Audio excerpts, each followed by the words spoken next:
landed in Mactan. Lee, I made a big mistake here. I didn't press the go live button, so I'll just introduce you again. Okay.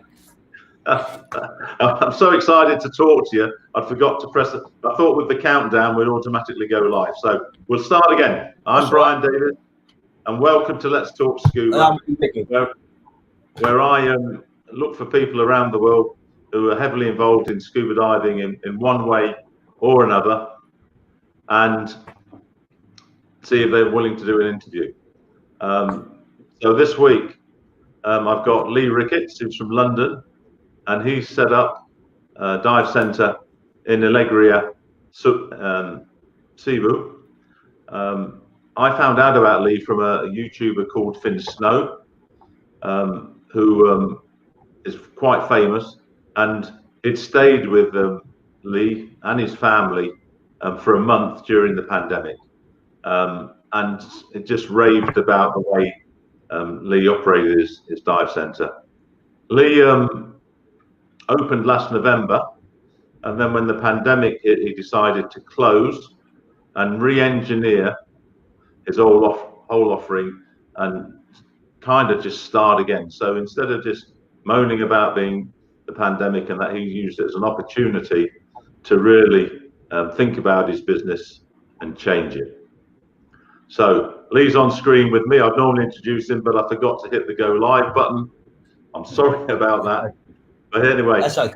Here we go. Round two. Lee, first question. A Londoner who built a dive resort in Alegria. How did that happen? I could understand if it was Cebu City, Dumaguete, Darwin, Anilau, Subic, maybe even La Union. But how Alegria? Right. Well, good evening, Brian, for the second time.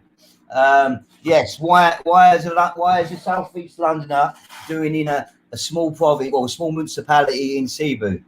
Very, very simple. Leaving Thailand, it's about 2:11. I returned to London where I stayed with my daughter, and I had an house out there, a few houses, and I wasn't settled. So I went to Cebu through some recommendations. As a scuba diver, I follow the dive sites and dive centres, and I get recommended from one to the other. So hang early hours of the morning, ended up going to a pension house, which is like a quite cheap sort of hostel. Stayed there the night and was en route to the North Terminal to go to Malapascua, which is where the famous fisher sharks are. Anyway, on the jeepney, I sat down next to a young girl. Little did I know that one day she'd be my wife. She was on her way to university, and we made chit chat for over an hour, and I left. We exchanged text numbers and we texted each other while I was traveling. I traveled all around the Philippines, going back down south to Oslo. She linked up with me, then going over to Palawan, Coron, and all around really. So you've really done the rounds in Philippines diving? Yeah, I've been around a little bit. I can honestly say that even now, even though I've got something beautiful out here, I do love Coron. What amazed me about Coron is that there's actually an English ship, a British ship underneath. And I didn't know this because one of the tour operators told me that back in the days of the war, when the Japanese actually used to capture ships, they used to rename them. And when we was diving, you'll see a ceramic tile which made in Sheffield. Very bizarre to see it under the waters of Coron. I can't remember what name of the British ship it was, but yeah, it was a very interesting time. Anyway, so I got a flight from Manila. I went back to Cebu because I was flying back to UK from Cebu. Again, Angeli, which is now my wife, she met me and we spent 2 days together. Then we departed.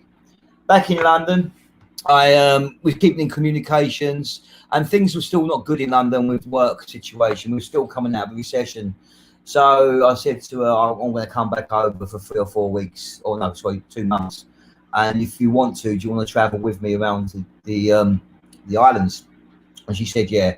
So we linked up, off we went, backpacking, touring. I had my life support in my backpack, which is my regulators. I never travel anywhere without my life support. I'm not worried about BCDs or fins or anything like that, but I always make sure that I take my own life support because I know it works fine because I service it. So we built a friendship up over the last 3 months, and I mean, I wasn't looking for any type of relationship, and you know, life takes you into some strange places, and so we ended up getting a relationship, and I fell in love with the girl, and I did actually say to her, "Would you like to come to England and marry me?" Straight out of the blue, and she said, "Yes, I would." So basically, I went back to London. She never had any passports or birth certificates, and I actually got all that sorted out. Within 6 months, I come over and I collected her. Now, this wife of mine, now Angelique, had never been out of Cebu city. She was a very comes from a very oh God, it's gone out of my mind. Conservative family. Conservative family. Never been to a disco. Does not drink alcohol. And I took her to the streets of London. It's a big deal for her. Yeah, you can imagine. She went in November, end of November, 2011. So she got hit with the cold and the rain and the short days. Absolutely. So my daughter come and picked us up from the airport. Angelique thought London was modern. She thought it was going to be like something like Japan, where we got all bright lights and we got all neon stuff going on. Well, you know, Brian, from an Englishman, England is very old and traditional. Yeah. So the first place I took her was the Big Ben, you know, Westminster Bridge, not far from where I live. Anyway, she settled in England very well. She had a few ups and downs, but she settled in very well. And we started the process. We got married over there, and we went through the visa system, which is a very long-winded system and a lot of money. So I decided to get my house back, and I sort of vacated the tenants in there, and I created a home for her. And we moved back in together, and we started up a little unit. During the time, we travelled all around England on motorcycles, and you know, I took her into the local diving clubs and whatever. Took a few, actually done a DSD there and a few other things, and then basically we just travelled, and we come over to Philippines 3 months of the year because she was under a visa. Which is does your wife dive? Does she? No, she don't actually. She don't. No. I can't teach her because she have a go at me, and it's not good. But anyway, so we could only leave UK for 3 months of the year. So the first trip back here, we went to see a family. Yeah, it's a big requirement. We spent 9 months, and so we come back here, met her family, and then the next trip, I think it was 2015 or 14, I can't remember. But we went to Malapascua. And I was talking to a friend of mine up there, Gary Casey, who runs DiveLink on the island. And we just generally talking. He's a marine biologist. And I'm seriously thinking about investing, get a dive centre. I've always thought about it. And I thought, well, I like the Philippines, but I want to stay on Cebu. And I was just generally talking to him. He told me that he'd done his thesis and all his works in that place called Alegria, which is south. And I said, what's there? He said, it's beautiful coral. So, without further ado, I did sort of jump on the motorcycle, which I had at the time, and I come down to Alegria. And it's a very sort of, how can I put it? You're in the real deal. You want to know what Philippines is? Yeah, Alegria is the Philippines. It's how people perceive it. Jungles. I mean, Alegria has got, I think, the last remaining parts of the original Cebu jungle, which is still there. Very rural. Also, we are very close to the world famous Kawasan Falls, which is in Bajang. But a lot of people don't realise that the majority of the waterfalls and all the beauty is in Alegria. Only 20% of the waterfalls come out in Bajang, which is called Kawasan Falls, which is world famous. But the rest of the 80% is in Alegria. That's not to mention the hot springs, the jungle trekking, the highest point in Cebu, which you can go to the very point, the summit, and you can look over Bohol and look over Negros, at the same time. So you can watch the sunset come up, sunrise come up from across Bohol, and it sets in Negros. I'm facing west, so every night I have a full sunset without fail.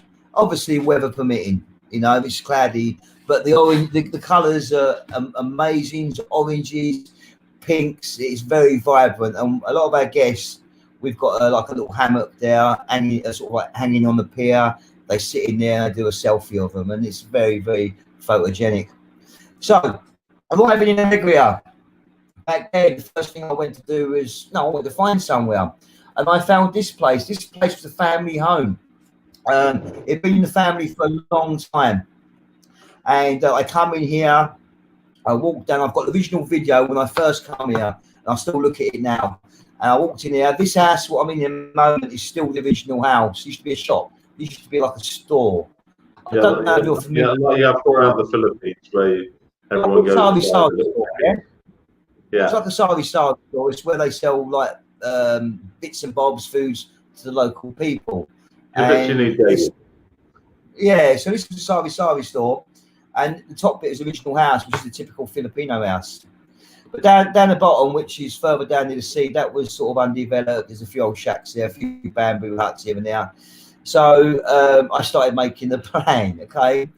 I purchased the property, but I bought it on tax declaration, which is quite a big thing over here. And I do, you know, if anyone's thinking about buying in Philippines, is always buy with a title, never buy just a tax deck.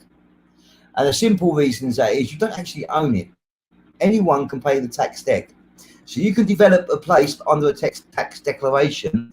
In 5 years' time, you'd have some of the family members turn up and say they got a claim to it. Okay, so remember that, guys. If you're investing in a property in Philippines, always get a title, a patent title, or they call it mother title here.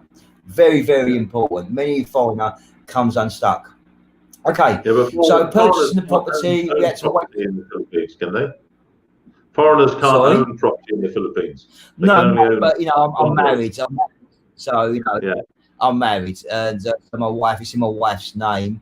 And I'm the volunteer manager. I don't need the money. I've got a construction company still in London, so you know it's basically it's my wife's name. I'm on it all, and I run it all.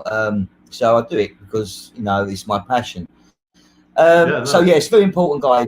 Very important is if you are going to purchase a property area, you can buy it if you open up a business and the business buys it. Okay, but as a foreigners, you cannot buy land. You can buy the building, you can lease the building on the land, but not actually buy the land which is sitting on, which is, I think, the same as Thailand. I don't know.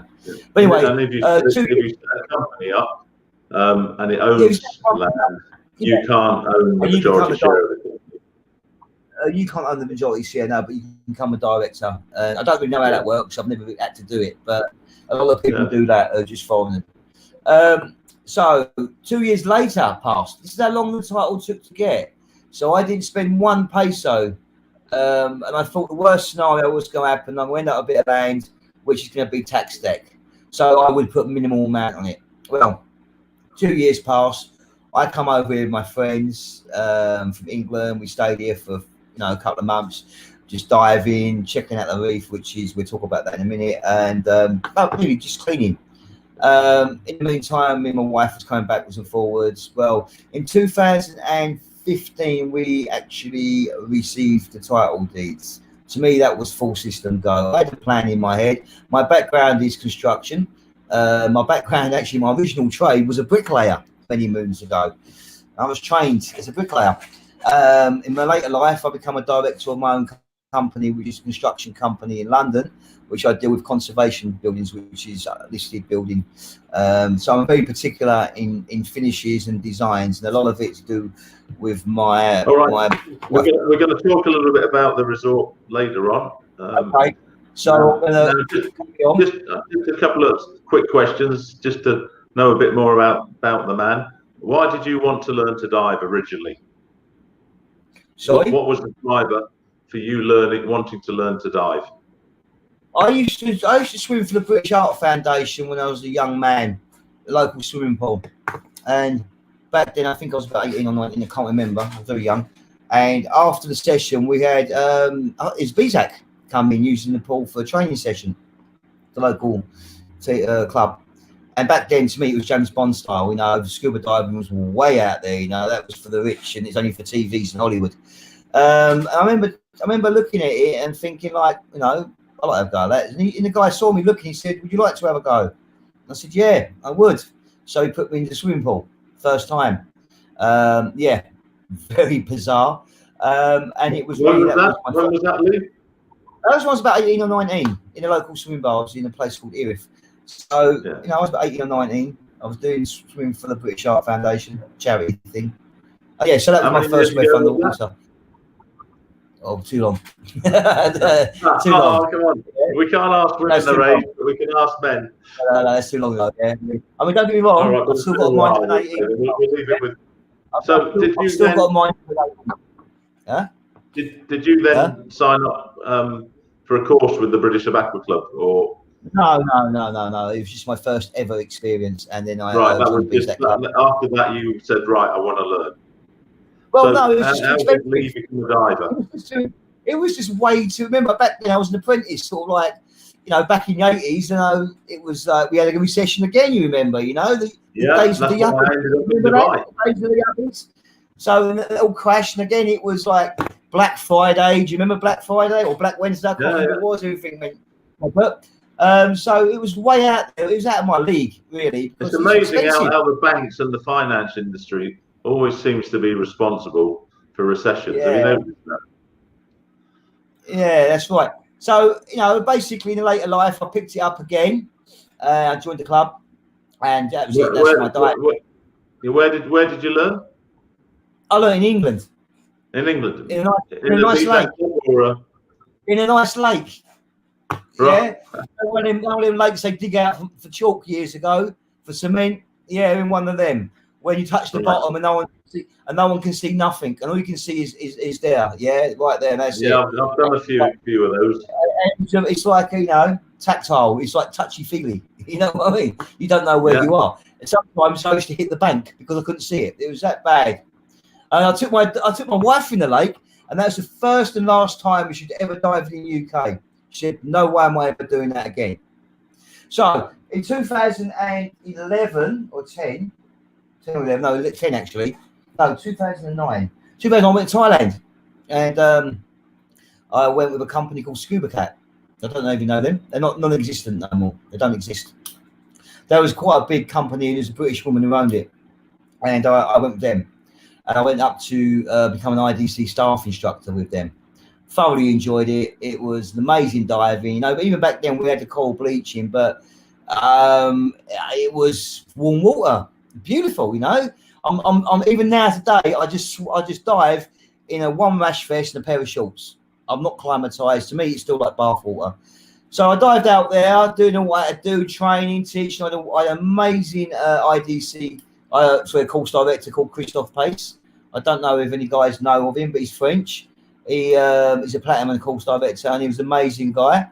We got quite close. We still speak now, and he's due to come over here hopefully one day. When things change, and then literally that's where I first saw the Crown of Thorns. Actually, yeah. All right, we're going to talk about the Crown of Thorns in detail. Yeah. They're quite. Yeah. I didn't realise what they were like. I didn't realise what they were back then, but you know, we'll talk about that soon. Yeah, we're going to talk about that because I'm just for the people who are online now. One thing about Lee does a lot of work in his local community. And we're gonna talk about that in quite some detail. Now, if anyone's got any comments or questions they want to ask, they can just type them in. We'll put them up on the screen. They will all go on the screen, and hopefully we'll answer everything. So let's talk about. So you're an IDC staff instructor, Lee. Yeah. Is that it, or are you going to go for course director? Or No. That's it. I've been one for a long time, and it's not really my cup of tea, to be honest with you. I'm not really. I like to dive. You know, I mean, I don't get me wrong. I teach, but I like to dive, and I think when you become an IDC staff instructor, you come out the water too much. I'm also a DDI instructor, which I don't know. What about tech diving? No, not SDI. I mean, like, it's DDI, which is Disabled Divers International. Right. So I take people with disabilities. It's different. It's people who got disabilities where they're paraplegic, and even putting a regulator in their mouth and taking them underwater, you can give them a certification. So it's very similar to the Handicapped Scuba Association, right? Yeah, it's designed for handicapped people. it's, you know, it runs along PADI bit, and if I do a certification with someone and they can meet the PADI requirements, I give them a PADI certification opposed to the DDI certification. But if someone, damn, I don't do it no more. If you just put a red in their mouth and just go under the water for 20 minutes without doing anything, they get a certification. So it is good in that respect. It's good for rehabilitation. I've not really done much with them lately, but I don't know where. I think they're gaining ground across the international stage, especially in Europe. I do believe there's a few out in Asia somewhere, but I'm not sure. All right, well, we've got technical diving. Hi, Critter Hunter. Leo, hello, Leo. That's my. By the way, Leo's my architect. He's going to be talking to you later. Yeah, he's just jumped online. We've got Leo Calopez, Cockney accent. Yeah. I can tell you, Lee's not talking in the Cockney accent. That's Leo, the architect. I don't know if he's in Alegria at the moment or in Cebu. I think he's in Cebu, actually. Hi, Leo. Thanks for tuning in. Yeah. Right, so technical diving. Any plans to go into tech or? I've got amazing. I've got myself personally. No, I'm quite comfortable where I am, and I've done my training. It's just not like Scuba. I've done qualification. I've done lots of other things as well, and I feel that my age now, I'm done with it all. I've got enough information. I want to enjoy what I have, even though I respect technical diving. It's not my cup of tea. It's not what I want to do, but I do know that we've got a great technical dive site here. As of yet, we're going to talk about that. Let's now talk about the resort. And what I'm really interested in is you opened. Sorry? What I'm really interested in is last November you opened. You opened the resort. Oh, right. And then the pandemic came and you decided to close and completely, I guess, re-engineer, redesign your processes, your product offerings, the way you do things, and then reopen again during the pandemic. Now, both of those were extremely brave things to do. Can you talk us through, what was going through your mind and why you did what you did, and what changed? Right, I became a fishy PADI resort in November. I can't remember what actually day, but it was November. So most of remember I got Mulbowl down the road. Mulbowl is internationally known for scuba diving. So it's like a magnet. There's 101 dive centres down there, all doing the same thing, all diving the same places. Great diving. So I'm 30 kilometres away from that. I'm just a little bit out of the way, but not too far. So I opened this place up. I'm near the Kawasan Falls, so most of my guests were coming through for the Kawasan Falls and looking for to stay. I would say out of 10 customers who come here, I would take 6 out for the DSD back then. And they were absolutely astounded by the coral reef. I used to encourage guests that they can do free snorkeling here, just to get them out on the reef. And that's how I used to encourage people to do a DSD experience. So it was growing strength and strength. We just get a lot of good feedback. We got a lot of good feedback within a short period off of booking.com. We've got over 100 review on that. We've got a certificate for that as well. So it's growing. And as you know, the world went crazy. Out here, it went amazingly crazy. Stranded people. I had to lock my doors. I wasn't allowed to let anyone in. I had the local DOT visit me saying we had one stranded guy here from America, and we had one stranded girl from England, from London actually, and she went first. She done an open water course while she was here under the pandemic, and then Jeremy stayed with us, who come from Seattle, and he come as a non-diver. He had no interest in diving, and when he left here, he left as an advanced diver, so he was pretty happy. So as soon as he went, that was probably about beginning of April, I shut the door for good. I locked myself in here, and I did not go out for 3 months, and I just stayed here. We had parties. One of the family go out only to get the goods that they needed.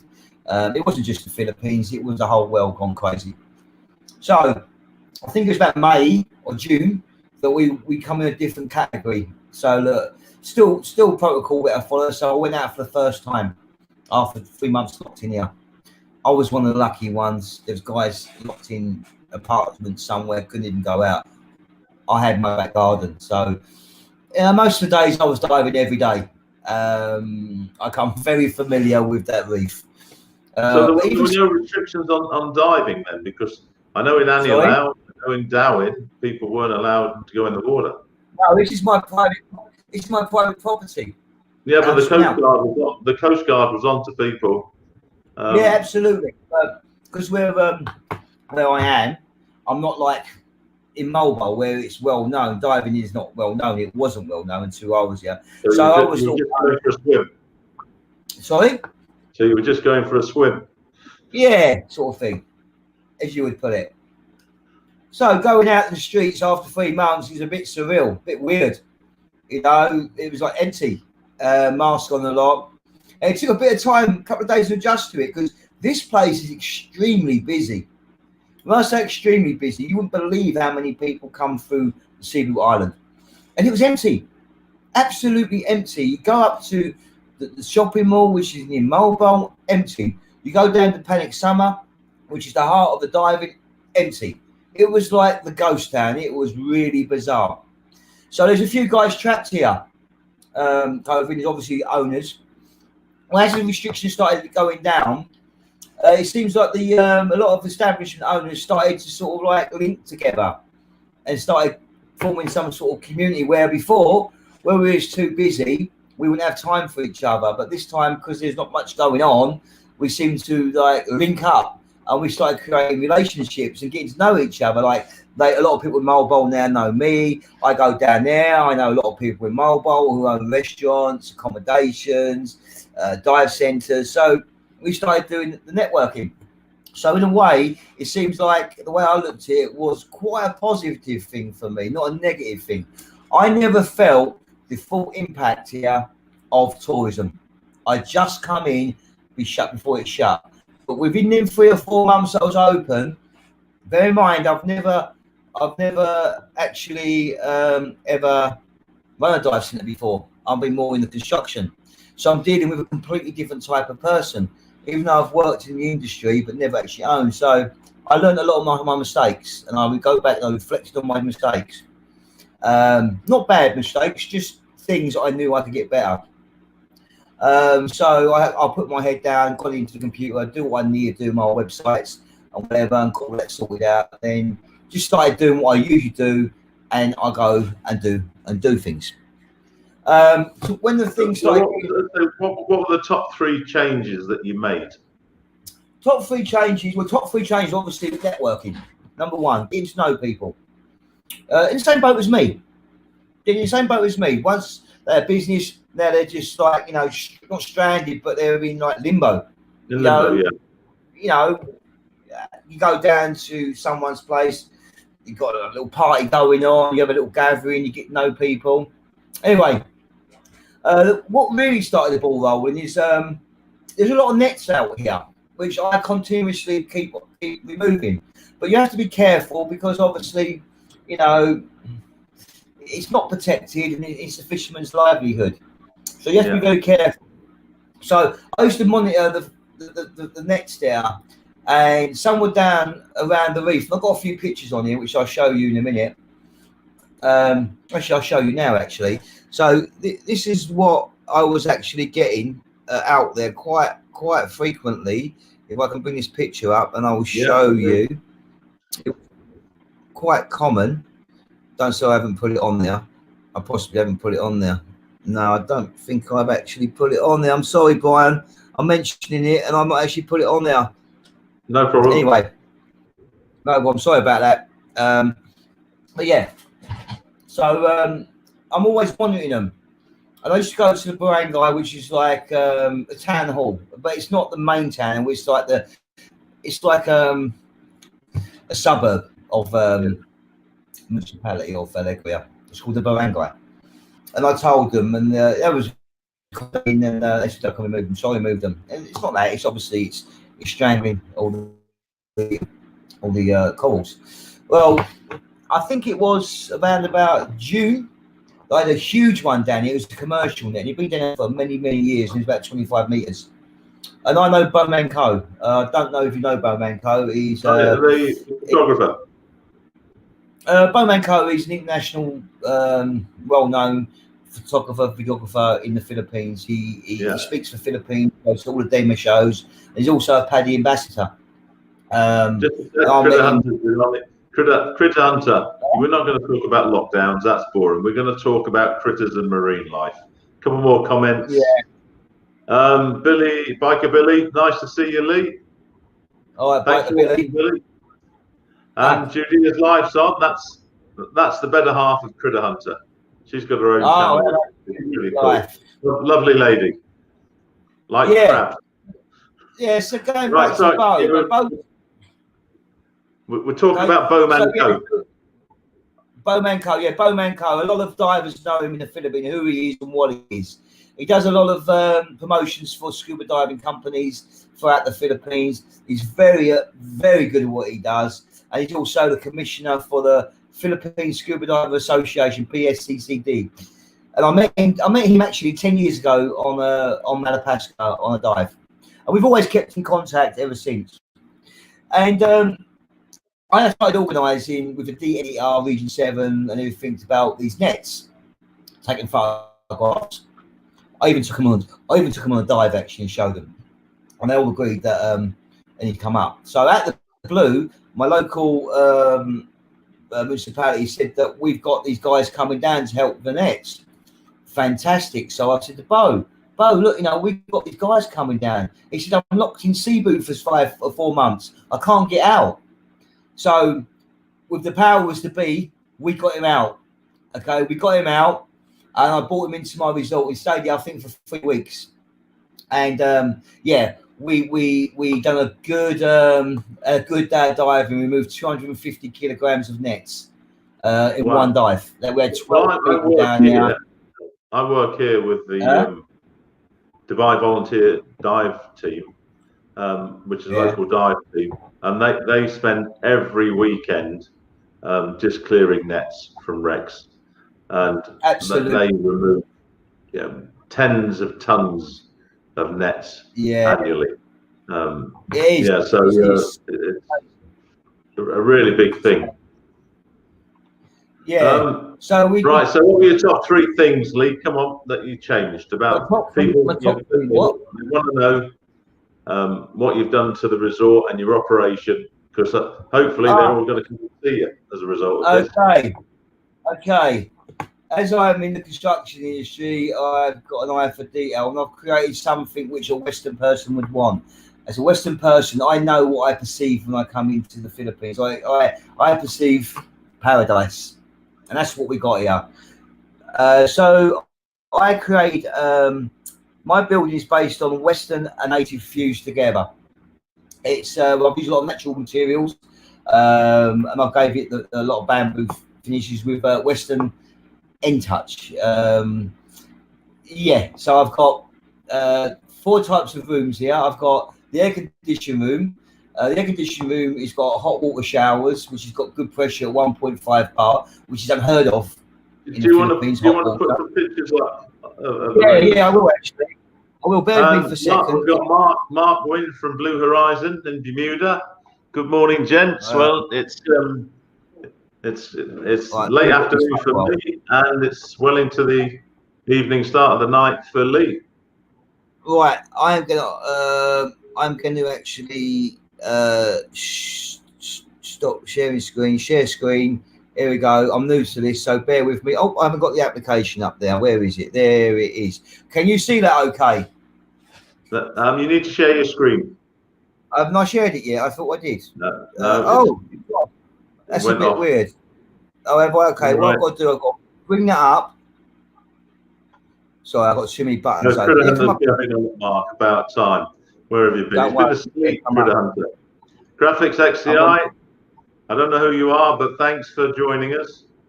Where is it? I've got too many screens up here. Sorry, mate. You've got to click on the button, share screen. I got it. It's okay, because what it is, it's there. Application window, photos. Okay, here we go.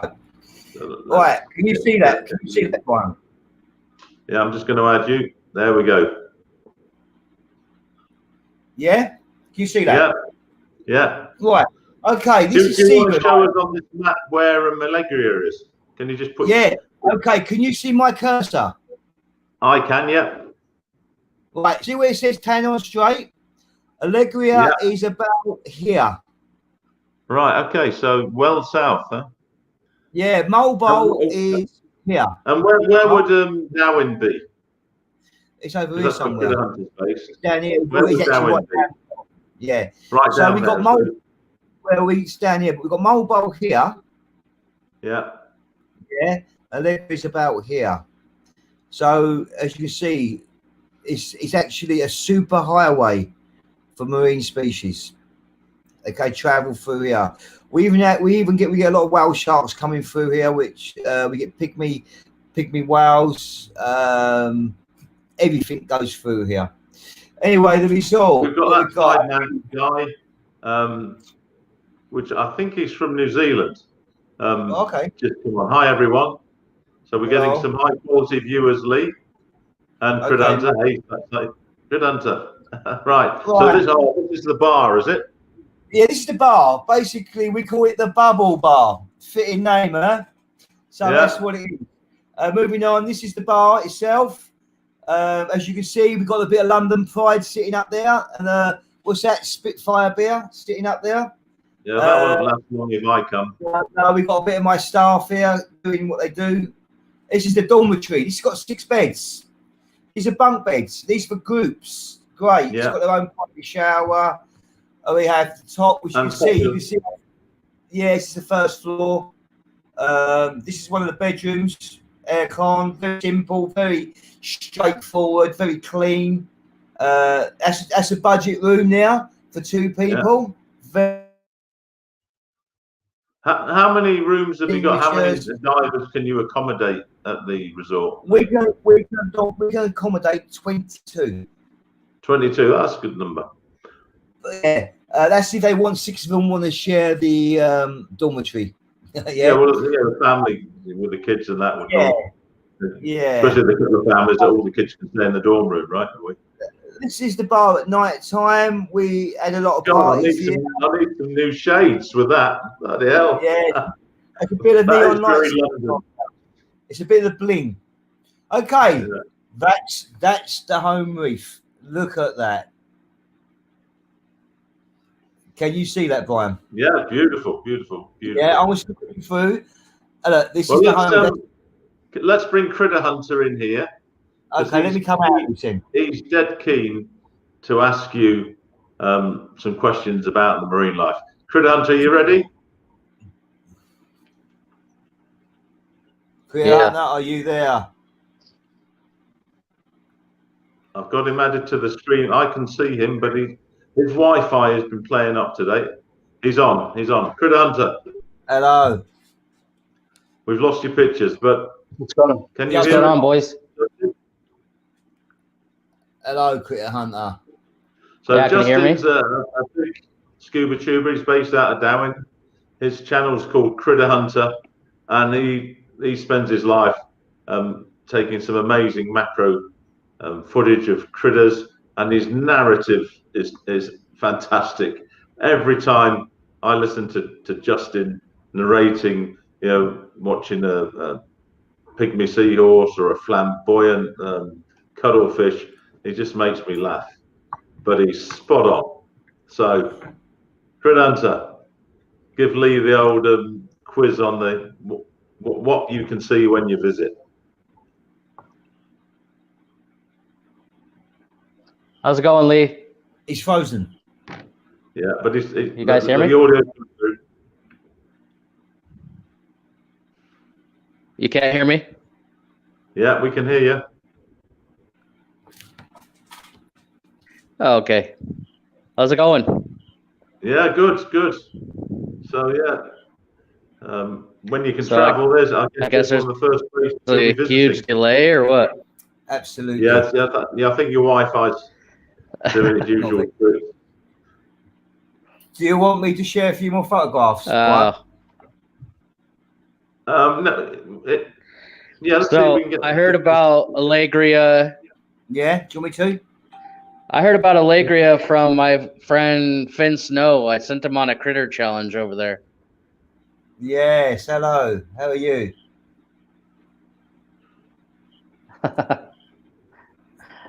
So I know you don't. I know you done the reaction.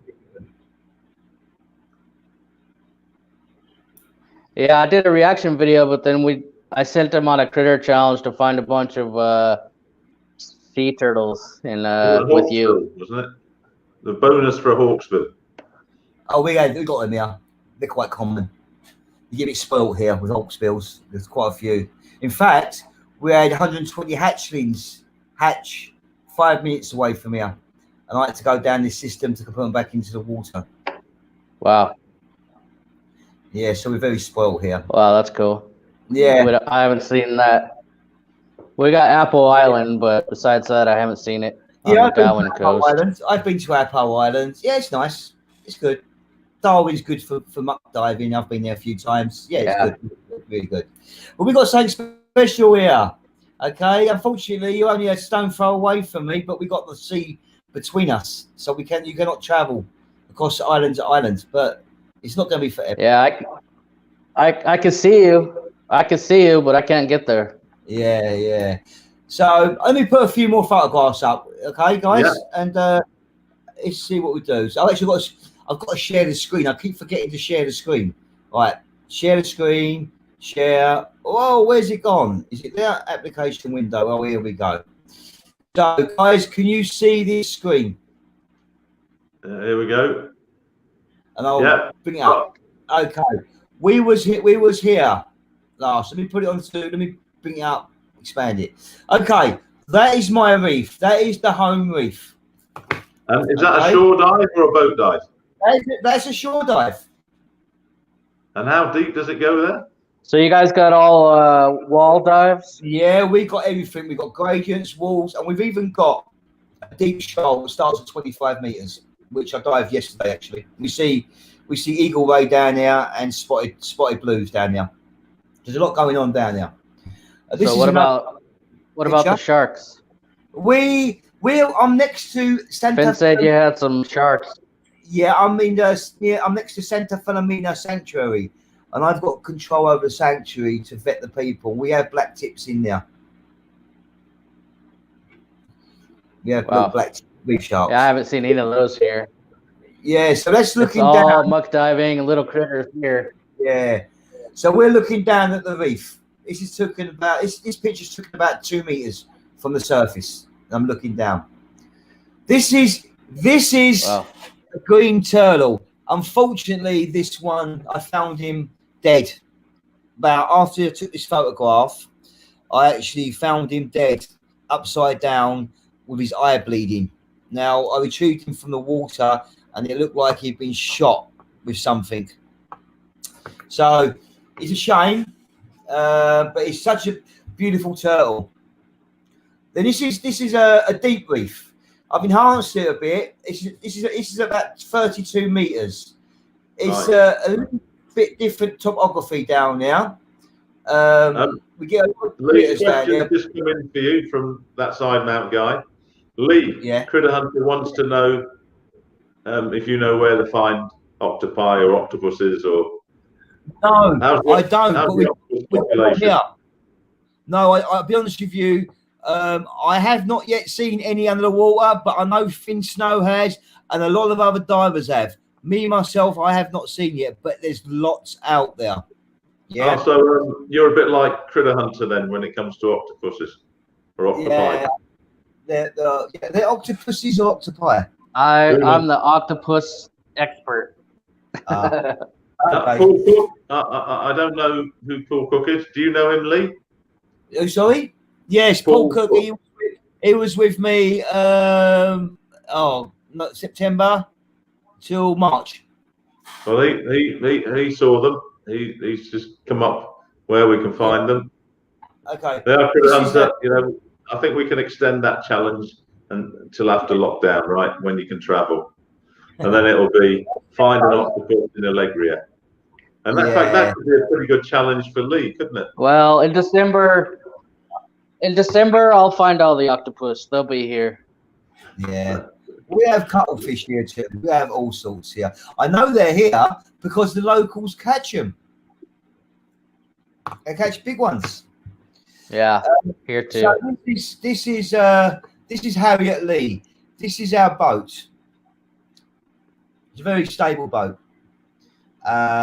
This is one of our guests doing a bit of critter hunting. Can you see that? Has he got a magnifying glass there? He has actually got a magnifying glass. Would you believe it? This is on board. It's just like my guy. The only magnifying glass designed and made for underwater use coming from Holland for a review. They're not sending him in. Okay. So this is on board. I've got one on the way, and I'll be featuring it on my channel to see if it's actually worth the money that I've paid for it. You know, it's not cheap. But can you donate it to my guide? He's just getting a little old. Yeah, this is actually these guys in, I think in Holland, they actually developed this. So you'll be seeing that, but I'm not donating it. If it's good, I'm 62. These aren't working too great. In fact, I was out yesterday, right? And I've got pipefish. I've got some more, and you know, I looked at the footage today. It's not bad, but it's not centered. And the reason it's not centered on the GoPro, I can't see, so I'm just guessing. But I do have a new mask coming from the UK. It's cost a bleeding fortune. But once I've got that, my images will definitely become better. Right, is this the marine life? I mean, this looks better than Darwin. I think I might go there before I come to Critter Hunter. That's Paul. See the guy there? No way. That's Paul Cook about to do a night dive. See? We're about to do a night dive. Nice silhouette. Yeah, but what about the small stuff? That's what Critter Hunter's really into. What about macro stuff? Oh, that's coming. That's coming. I'm just flicking through. That's the deep reef. Have you ever seen one of them?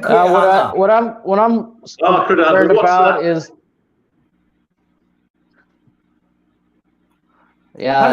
sometimes. Have you seen him? What I'm really concerned about is all the Crown of Thorns. Yeah, I know that. We'll come to that. We'll come to that. No, I haven't seen one of those in a while. So there's Buddha. Because I can see you from here, and you have like 1,000 Crown of Thorns killing all the reef, and then I don't have any. I don't have any here. Yeah. So are they coming or what? They'll be there. Don't worry. They're there. So I'm just flicking through some photographs here. Just random ones of the reefs. You have to kill them. It's the reef. Can you see that there? We're going to talk about that. So there's the reef.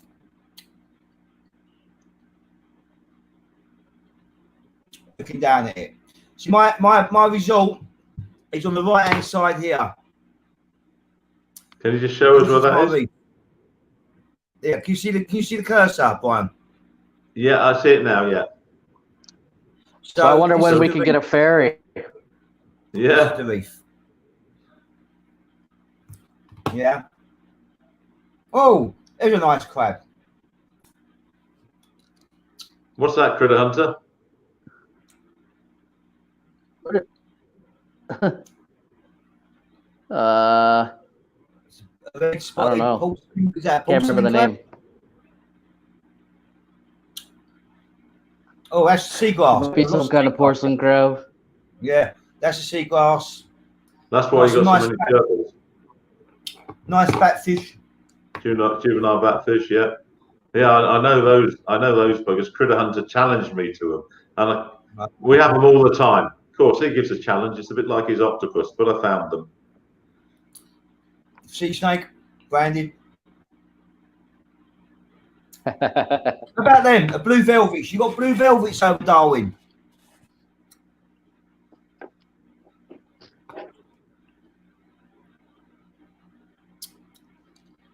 Yeah, those are all over. They're all over, yeah. Tons of nudies. Yeah. We got a few, yeah. Nice giant clams.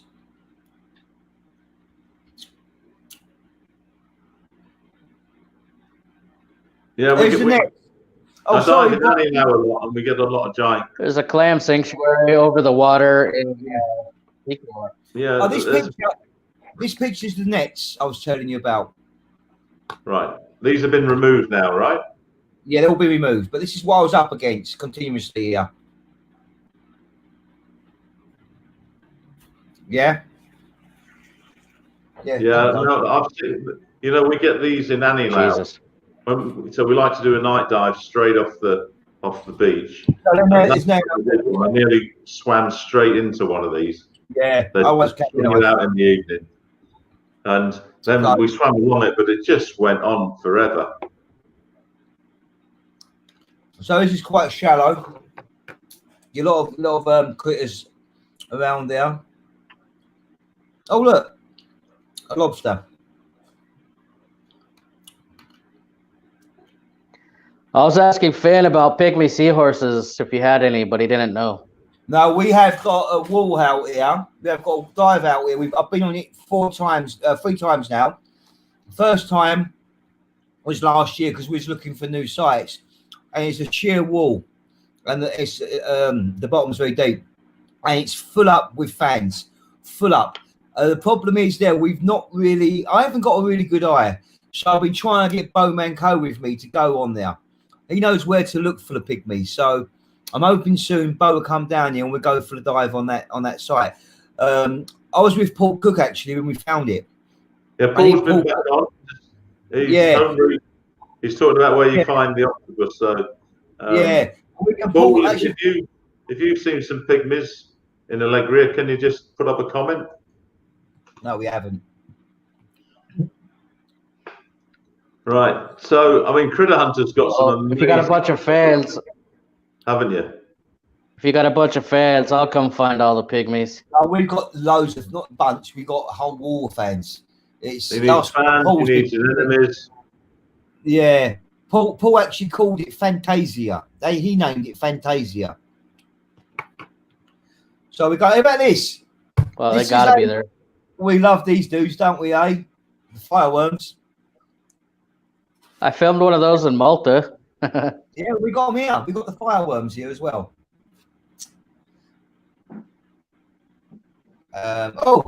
There's Poseidon.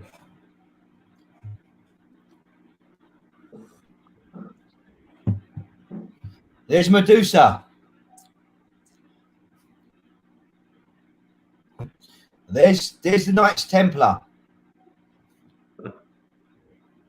You got to love the Philippines. Yeah, everywhere you go, you find these. And there's the dolphins. We love a dolphin here. They don't come to shore. We actually do a dolphin watching tours, and we're always greeted with a nice bunch of spinner dolphins. But can you dive with the spinners? Because I heard the boat's got to be continuously moving all the time. Yeah, it's got to be. And there's a nice photo. Who's that? I think that's Sherilyn. I think that's Finn's wife up there, girlfriend. Or there's another picture of. There's Sherilyn. That's Finn's girlfriend. And there's Finn there, Finn Snow there with the Knights Templar.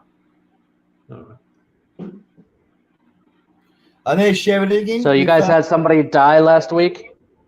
Yeah, I talked about spearfishing. that. Yeah, not good. So I'm just flicking through here. Now, this place here, Brian, is also going to be a very big place for free diving. It's a great free diving spot, and I've teamed up with the best free divers in mobile, and they come here and do photo shoots. And some of the photographs that they produce are unbelievable. Yeah, I don't think I'll be allowed to come. No, look. I mean, look at that. That's Sherilyn. I took that photograph. That's Sherilyn in the blue. You know, it is beautiful. There's me with a couple of DSDs in the blue. There's us with the sardines. Now, mobile, we have got sardines here. We got millions of them. We found it about a month ago. We found the site where the sardines are. So, yeah. We are lucky. We are blessed. That's the first time we dived on this site and we found the sardines. Here's the Crown of Thorns. Right. Sharing again. Okay, yeah, let's just have a look. Leo's been back on. Huh? All that, yeah. Leo's agreeing with you about Alegria. It's not just about under the sea. No. Let's move on a bit, because I know Crid Hunter wants to know a bit about Crown of Thorns, and he might have a few questions. Now, you've been very actively involved in Crown of Thorns removal, to the extent that you authored a speciality for PADI, right? Yes. And people have been removing them incorrectly. In fact, by removing them, they've been increasing them. Right. Okay. Let me get rid of this sharing. Okay, I've stopped it now. Yeah. Okay. So basically, can you talk about that? Yeah, okay. Obviously, I mentioned earlier that I first saw my first Crown of Thorns in Thailand years ago, and it was quite a pretty thing to look at. It was more blue over there, blue and black. And I didn't know what they were, but all I know was, don't touch it, don't touch it. And if they brought one up, they'd put it on the deck and take it back and burn it. Well, it used to smell really badly. And I didn't really take much notice of it. And then when I come here in Alegria, and I was diving out here, I noticed that there was quite a few. And I started looking more into what they are, what do they do, what's their purpose. And I know, obviously, they just started destroying reefs, they eat reefs. So I started removing manually, which I've been watching the YouTube channels and whatever. And then when I was back in England, I used to give, I say 10 peso per cot for the fishermen. And they go and catch all day cots and bring them back in here and whatever. And then I was sitting there one day after a couple of years and thinking to myself, there's nothing on this. These destroy reefs. So I started looking more into academia and looking into some research. I know a marine biologist called Tristan who actually helped me write the course. And we started looking into it more and more and more. I decided to write a speciality about it because after much research, people have no idea what they're doing with them. I mean, I'll admit I was one of them persons once, but they have no idea. They remove them manually. It's the wrong thing to do. It's a short-term solution. By manually removing them, you actually could create another 10,000 more cots just by removing one. And yes, it was the bad thing to do. So I started looking at the Great Barrier Reef on the research that they're doing, and they started injecting it. They was injecting it with this solution, and I started looking into the gun, and the gun they got was so expensive, and it was too much. What they needed was a rigid lance, and but they were still pulling them out of the corals. So they're still manually moving them. Thus, moving a Crown of Thorns, you can stress it, thus it can release eggs. If you can imagine, okay, you've got the Crown of Thorns vertically or horizontally or whatever on a tabletop coral or a staghorn, and he's eating away, munching away quite happily, and then some area-ass guy comes along and yanks him off. What's the first thing he's going to do? He's gonna survive, and that's what they could actually spawn. So, the idea is not to actually touch them. And so I designed a gun in UK, which has got a flexible hub. That way, if they're on a tabletop coral, which is underneath, you can put your gun horizontally, and you can bend the lance, and you can inject it vertically. That way, you never have to touch. What do you inject it with? Sorry? What do you inject the Crown of Thorns with? Household vinegar. Okay. Household vinegar. Very yeah, but Filipino vinegar is pretty toxic. yeah, especially put a bit of chili with it. Yeah, but anyway, my gun, I've got a self refill. As I squeeze the trigger, I inject X amount of solution in one Crown of Thorns, and when I release the trigger again, it refills. But the only thing I found with it, because the vinegar here is translucent, and I've got a window on my gun, I couldn't tell under the water if the cartridge was refilled again. So what I do is I add a bit of water-based food colouring, which is usually red. So I can actually see that the gun is being refilled. Now, the idea is just not to kill them. Remember, the Crown of Thorns have a purpose. There is a purpose for them. And it keeps the equilibrium. And they actually eat the faster growing corals, so the more slower corals have a chance to survive. But as you know, much of the natural predators are removed through, especially the Titan snail, which has got a beautiful shell, and it fetches a good price on the open market. And then you've got the parrotfish, which are good eating fish, and you've got obviously the triggerfish. So therefore, it becomes sort of top of the food chain. There's nothing to kill it. You've got agricultural runoffs, which thrive in, and they love it. They float about in the plankton soup, and they end up settling onto a reef, and they actually go and eat the coral. So in the course I wrote, it wasn't just about killing them. Yeah, it wasn't about just removing them. It's about monitoring them, understanding them, what their behavior is, and generally writing down, like for example, I've been monitoring my reef outlet. I go out there once a month, and even today I go out there and I still find them. But remember that 1, 2, 3, 4, 5 here and there is a good thing. It doesn't mean you've got to eradicate them off the face of the planet. They are there for a purpose. But it's when you get like an outbreak where they're all clustered together. Now, I've learned something. Me and Finn Snow have learned something. We found a new dive site, and we went down this dive site, which is the Sardines, and we continue the dive. And we come around like a little bend, like a wall, and it was matted with Crown of Thorns. When I say matted, it was hundreds there. Absolutely, but there was no coral. The coral was high. This was a wall, and it was just no coral, and there was all congregating there. And I actually surfaced, and I got my topography, and I thought I'm going to come back here, and I'm going to actually do a session now. And so we surfaced, and I said to Finn, "Have you ever seen anything like that?" And he said, "Yes." When he was in one of the islands, he'd done a vlog on. I said, "We must do this ASAP," and we decided to do it a week later. So I've got Julia doing a course with me, which is Bo's wife, because we've documented the course, by the way. I'll talk about that in a minute. So I said, "Julia, you're going to have a great day today.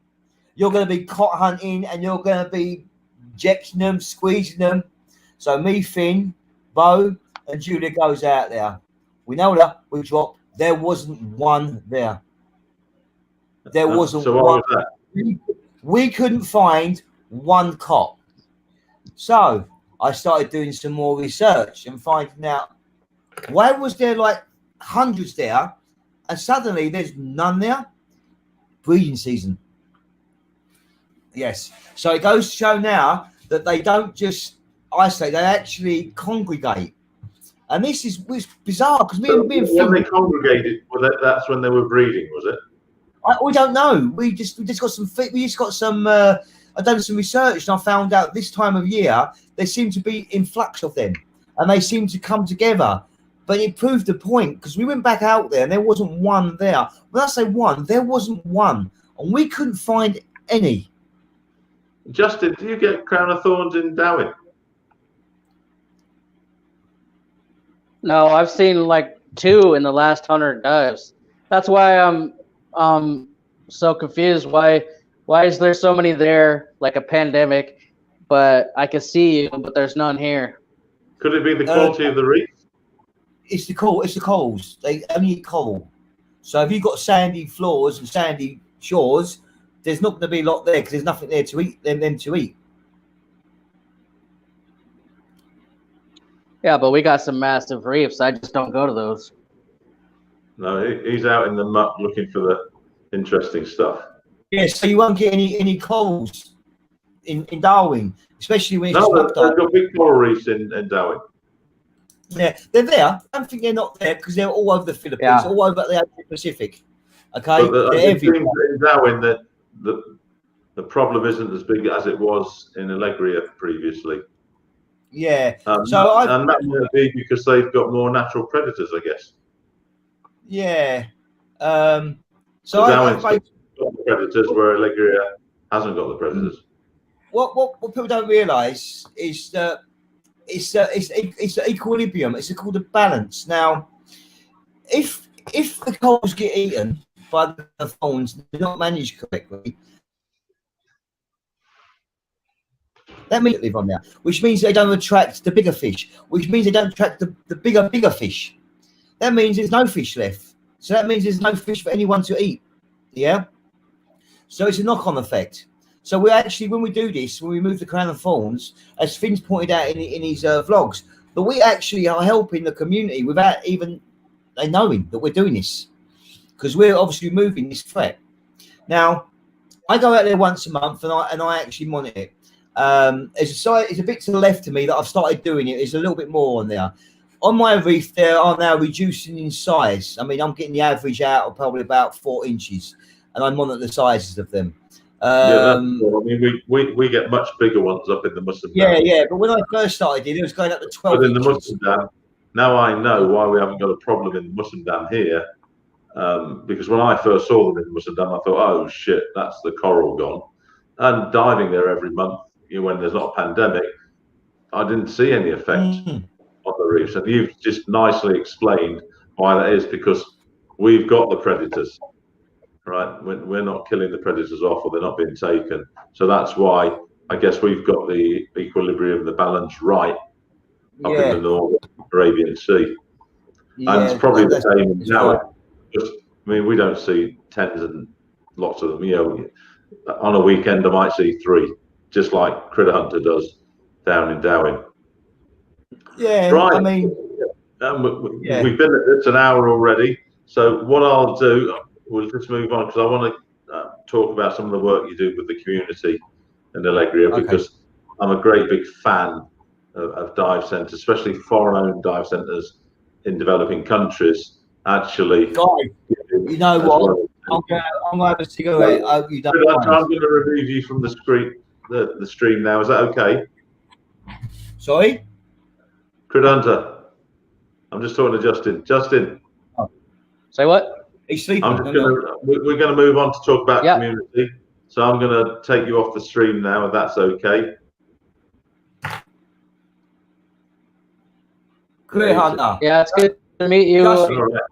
Lee. And as soon as the ferry starts going, I say we should. Go ahead. Justin, hit me up on my Facebook. Yeah, send me a message. We'll have a chat. There's just one thing you might know. Yeah, I think we need to go. I'll come down there and I'll spend a month with you, and we'll make a whole series of videos and promote your place and find out what kind of species you got going there. Make a whole bunch of videos. Go find all the pygmy seahorses and whatever else you got. Yeah, we got Paul did come back on the pygmies. I mean, he said there will be pygmies on Fantasia Wall. So. I did get a message from the dive centre I use in Anilau today, and the lady there, it was just, I mean, I feel sorry for her. She lost her boat during the typhoon, and she's just finished repairing a resort. But she was saying that foreigners will be able to visit the Philippines soon. That's debatable. Can I give you? I think that's wishful thinking. I highly doubt it. Can I give you some? Can I give you some first-class information? I had an opening here last week, and I had the Department of Tourism regional director here. And I did ask him what's happening. Lay it straight to me. Where we're going? Okay, this is the story so far. Cebu is virtually open. There's movement within Cebu. In the island, i.e., Cebu or Dumaguete to Cebu, is still shut. It is still shut. So internal travel within Philippines is still not happening. But the RD said to me, is that they're monitoring every single island's cases of COVID. Now, when they start coming down or leveling off, they will start slowly opening up into the internal travel, which is going to be our first market. So we're looking at like Manila opening up, coming to Cebu, Cebu going to Dumaguete, Dumaguete coming to here. That's first. And also looking at the Asian countries such as Singapore, Malaysia, Hong Kong, India, and they're watching their cases. But for Europeans, No way. 2022. It's going mad. It's gone into second wave now. And all the time that them cases are going up and up and up, there's no way that Philippines are going to open them doors. No way. So we're looking at 2022. Yeah, I'm glad I'm already here. And for me, it's only a 20-minute ferry ride to get to you. So it should open up a little sooner for me. The problem is Cebu has all the freaking cases. So every time we open, you guys give us some more cases because our island is completely locked down. Even inter-island travel, we have no cases. But then some rich asshole flies private from Cebu or Manila, and we got like 60 cases, and then we lock down again. But before probably maybe April or May, so I can probably get over to you. Soon. I reckon that might. It's only a 20-minute ferry ride. Yeah, well, as soon I'm a legal resident of Hong Kong as well as Dubai, so I guess as soon as they open up to ASEAN, or Hong Kong's not in ASEAN, but to the countries within Asia that've got a low incident rate, I'll be able to come. So that's what she might have been talking about, because Dubai's got it. Yeah, you need to bring it really under control. We have hardly any people dying. Fingers crossed. Yeah. Month. Yeah. I need a bit of civilization. I need a moon cafe. Yeah. Right, I'm gonna remove Critter Hunter, and Lee, we're gonna talk about the Guardians of Alegria a bit more. And then I want to talk about what you're doing with some of the local divers to improve their skills, what I call public safety diving. Thanks, Critter Hunter.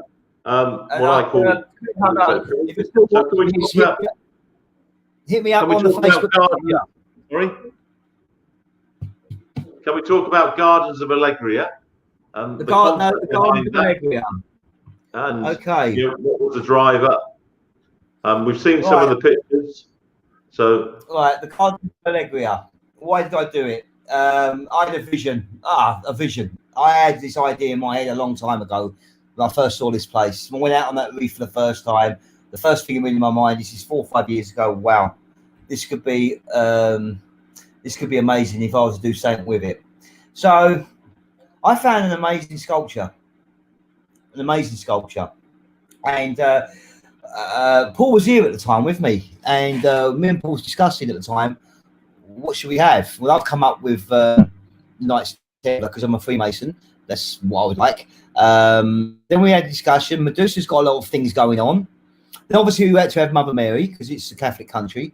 Then Buddha, everyone loves the Buddha. Yeah, everyone loves the Buddha. And we come up with Poseidon. I can't remember who mentioned Poseidon, myself or Paul. I've got no idea. But you showed us a couple of pictures. Yeah. Do you want to see Poseidon? Yeah, we saw it. You put a picture up. Yeah, so I can't remember who became Poseidon. So we actually. So who made these statues then? Someone. Someone locally or? No, not locally. No. Oh, you shipped them. Very, very artistic, very talented man, and so were they created it. Or outside? They weigh half a ton each. So, so they were made locally.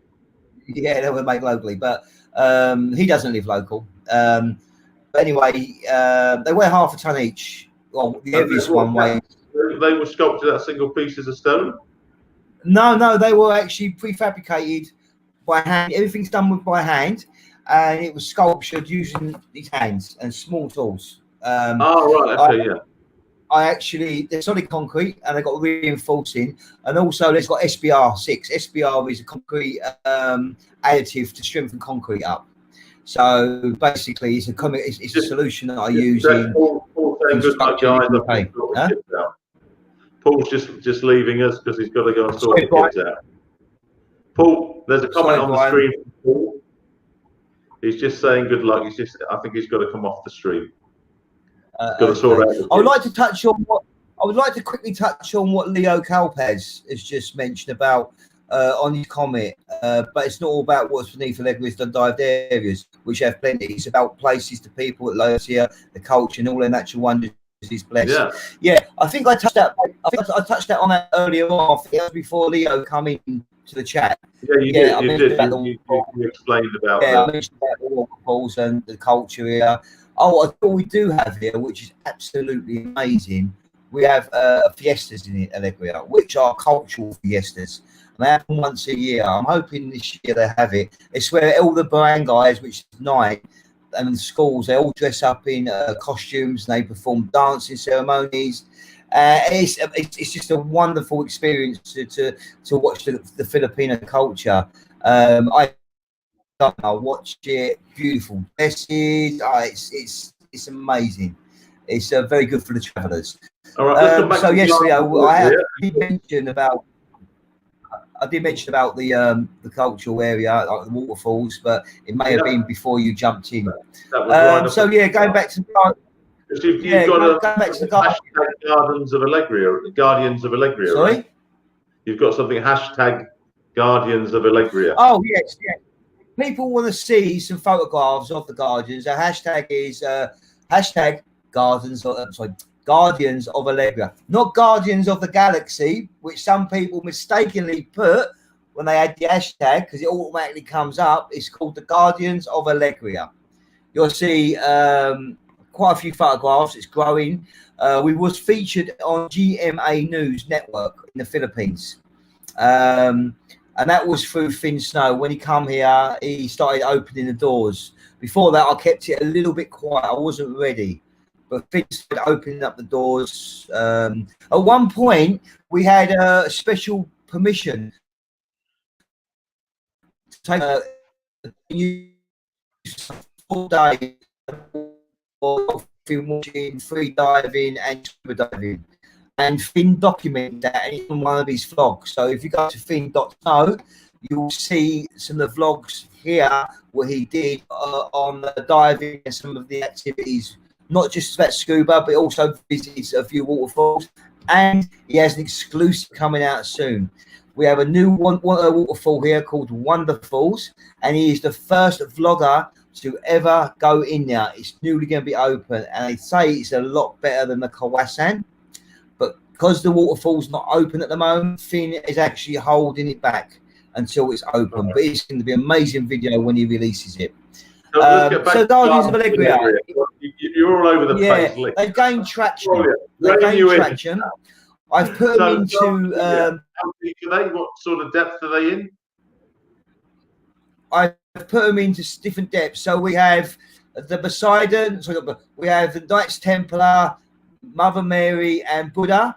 On a high tide, they're about just over 2 meters. On a low tide, they are about 1 meter. That's from their head. So it's like 1 meter from their head. Bear in mind, these are life-size statues. So so tiny. big. They're life-size.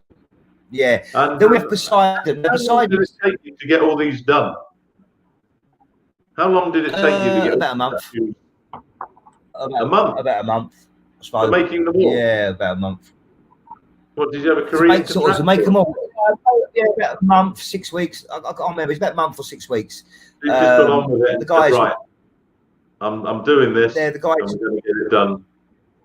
That's amazing. Yeah, it's really amazing. And we have Poseidon. He's sitting on the reef on the wall, and he's about on a low tide. A high tide is about 5 meters. On the low tide is 4 meters. These guys are great for free divers and some snorkelers. Then we have one a bit deeper, which is Medusa. Medusa, she's at 8 meters.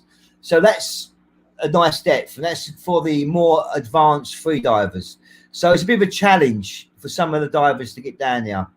Like I said, we have the free divers involved now for mobile, and we have a couple of young lads, local, and they're coming in with the free divers, and the free divers are actually helping them with their lung expansion, and they're really taking the information. Yeah, the free divers did an introduction here with 4 students on Sunday, and I sat the 2 local lads in there with them. And I was diving yesterday, and out of the blue, one of the young kids was next to me. He was at 16 meters. Unbelievable. And he just didn't go down. He didn't go down and just come back up. He went down, and he was swimming horizontally with me. And I just gave him a wave. How you doing, Don Don? So yeah, I said to him, "Did you learn a lot?" He said, "Yeah." So yeah, a lot of people don't understand about free diving. I'm one of them, to be honest with you. I mean, I like to breathe underwater, but I appreciate the photography. Now, when you got a scuba diver and you got a free diver, the free divers take far superior pictures of the subjects. I'm not talking about macro. I'm talking about if you got a good free diver with a good physique and a good style, the photography that you can get is absolutely outstanding. It's probably one of my biggest regrets.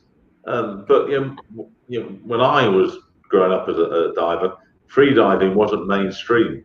No, it's great. It's getting a lot of traction. And I would just love to be able to go underwater for 5 minutes or even 4 minutes. I'm going to show you a photograph here, Brian. I'm going to share my screen with you. I'm going to show a photograph of you of Charlie Sutcliffe. Now, Charlie Sutcliffe is a well-known, he's a local guy, and he's a well-known on the Instagram. Now, look at this photograph. This is what we can get.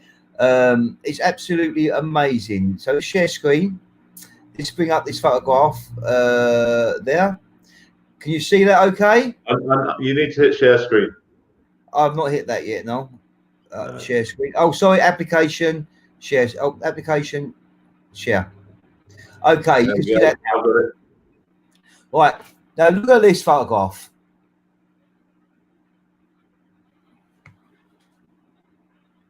Amazing, beautiful. Can you see that? Yeah. That is amazing. Now, that is what we can achieve with free divers. Unfortunately, scuba divers don't look so good. No, we don't. Well, you definitely don't want to see me in just a pair of I mean, look at this one here. It's another one. Look at that. Can you see that? Yeah. She's on my boats. She's on the boat, which is my boat's boy too, more too. Yeah. I mean, it's amazing. It really opened up some new photography. And these are the free divers here. These are the guys laying on there with their Nemo heads on. Yeah, that's him. Yeah, I've got it. Yeah, cool. And we got our last one. This obviously this is Rachel. She's part of the LGU here, London Local Government Unit, Risk and Disaster. That's her free diving. Oh, no, good. I'm glad you mentioned that because when we had our sort of I'll just take you off there, or don't do that. I'm 62. Luckily, my heart's still pretty strong. Okay, let's take this off. Blood pressure putting up, man. Come on. I'm back. Yeah. Okay. We were talking about the LGU and disaster, and you actually do a lot of work to improve the local divers' skills free of charge. I have been involved now. I've remember I'm a foreigner, and I've been here for a while. It takes a lot for a foreigner to penetrate the trust. It's a big thing out here for trust. Yeah. And I always believe in life that if you give, you receive. Yeah, it's not about take all the time. It's about giving and receiving. As I live here, and this is my family live here. I come now part of the community, so therefore I should help the community. And I feel obliged to, and that goes down to assisting the LGU. Now, we had an incident, which I think PADI are going to make they're going to give the people involved with it a recognition, I believe. Andy, the PADI area manager, asked me for the names of the people involved in this incident. Back in, what date was it? That was it. I think it was the 8th of October. I had the LGU here because we was doing something. I can't remember. I think it was the DOT. We had a visit from a DOT. I got a phone call from Leo Capazzo. He actually called me. He said, "Lee, we think we got a missing diver." And I said, "What do you mean?" He goes, got a missing diver. So I said to the LGU team, "Is that I think there's a missing diver," and they shot off. And about 10 minutes later, I followed suit and I went down to the municipality and I couldn't find anyone. I went to the local coast guard. I couldn't find anyone there. So I thought, oh, okay, they must have had it sorted. So I went to mobile. So I returned at mobile at 4 o'clock and I got the LGU team outside my gate and asked me for some scuba tanks. And I said, why? Why do you want them? And he didn't really explain to me why. He didn't speak that good English. And then I got a phone call, and I said, yeah, I said to my guys, I said, come on, guys, let's get on a boat. Well, I've got a little boat called Freya. She's a little service boat. Let's get on a boat. Let's go and find out what's happening. I put about 6 or 7 tanks on there with my scuba diving equipment. Anyway, I went along to an area. Apparently, the story is that they found, a young boy found the handle of a spear gun, and it was tied around something. And the guy was a professional. He's not like a novice. He goes here every week. Remember, out here, they do it because they need food. It's not because they do it for a sport. It's they need food. And basically, he hasn't come back up. He hasn't returned. His motorbike was still there, and he was a spear fisherman. But he was also a free diver. So I've gone along there and asked him what's happening. And at the moment, there's a little bit of confusion, and it really didn't know what was going on. So it was getting dark, and it was about 5 o'clock. Obviously, the guy's going to be deceased by then. So I decided to get into the water while it's dark. I was only there for 10 minutes, and it's a pointless exercise. So I come back to Alegria Dive Resort, and I had the Coast Guards waiting for me, and I had the LGU and someone else, and I was saying to them, like, what's happened, blah, blah, blah.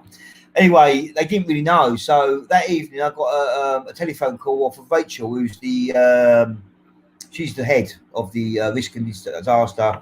I call it MMRDD or something. I don't know what it's called. It's some acronym. And they said, can they come to me at 6 o'clock in the morning? I said, yeah, no problem. By that time, they've been working around the night, getting up the all the area, getting information. But unfortunately, they're not good divers. And so they pulled another guy, an instructor down called Dennis. He's a nice guy.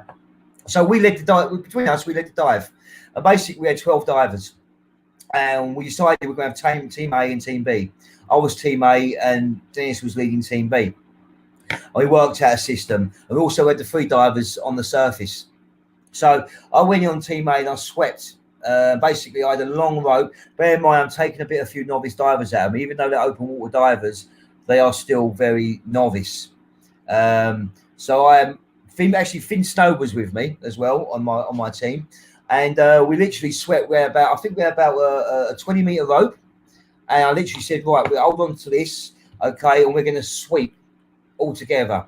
And we covered a large area, and we was on about 18 meters, but we could see. We had a 30-meter visual. For 18 meters, we can see. And I have to remember these guys are still novice. They're just, they're actually divers, but they're not experienced.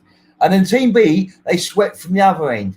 And at the end of the dive, we was coming to the dive, and Team B, which is the other team, they found the spear, which was laying down, and it was about 24 meters. So we put a mark around it, and when we come back up, we had a briefing. I said, look, if the spear's there, the guy's not going to be far, because the spear's not going to be buoyant. It's just going to go down. It's not going to float. Yeah. It's just going to go down. So within that area, that's where we're going to find the diver. So we waited 2 hours. We was expecting going down to 40 meters. We was going to sweep down, straight down, because we don't know what the currents were doing. If it's pulling down, maybe it's a gradient, we weren't sure. So we prepared ourselves to go down to 40 meters.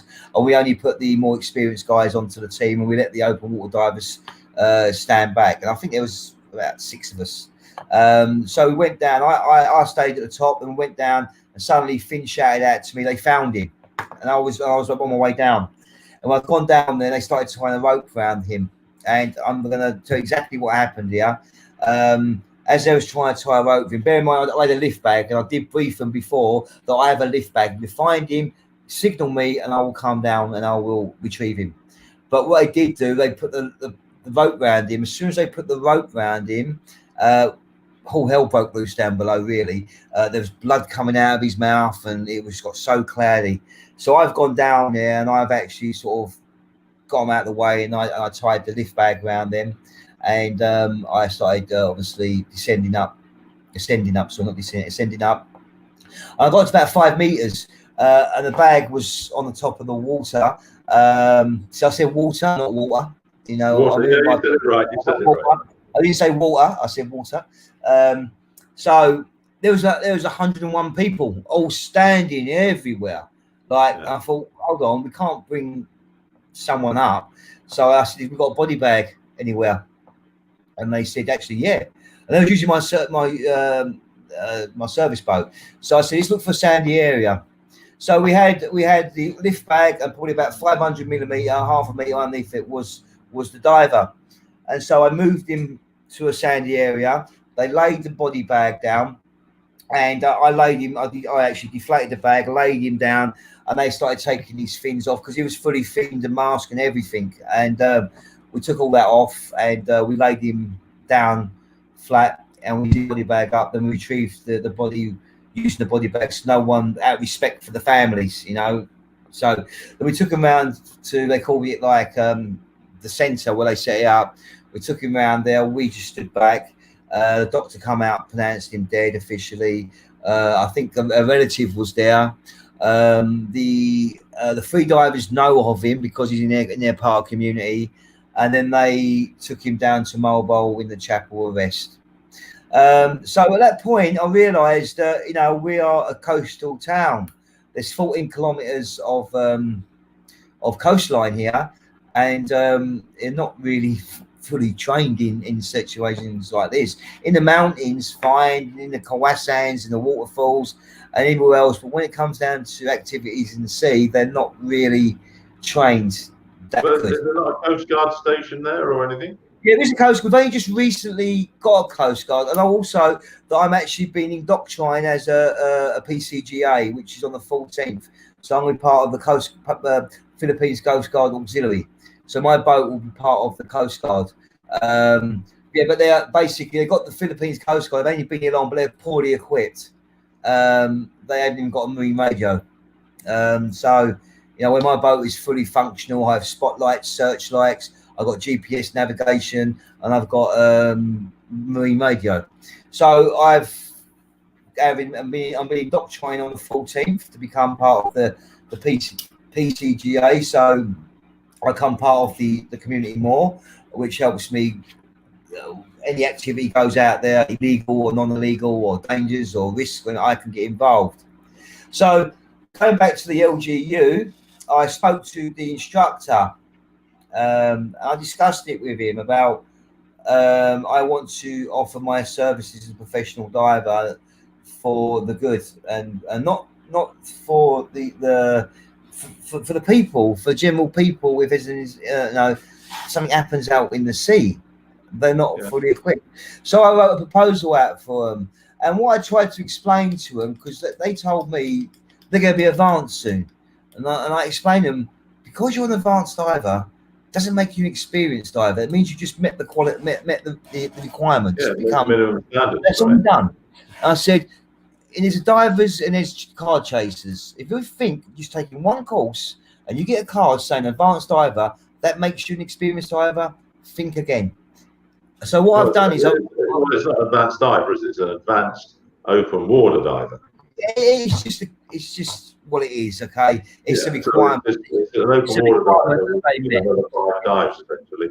Yeah, it's a requirement. They've met the requirement, and that's basically it. So I basically done a modulus, and I sent them a modulus. It's over 16 days. 18 days, actually. Actually, I can bring it up if you want me to bring it up. It's up to you. And basically, I want to know where these guys were. So the first thing I done was I want to do a skills review with them to find out what they know.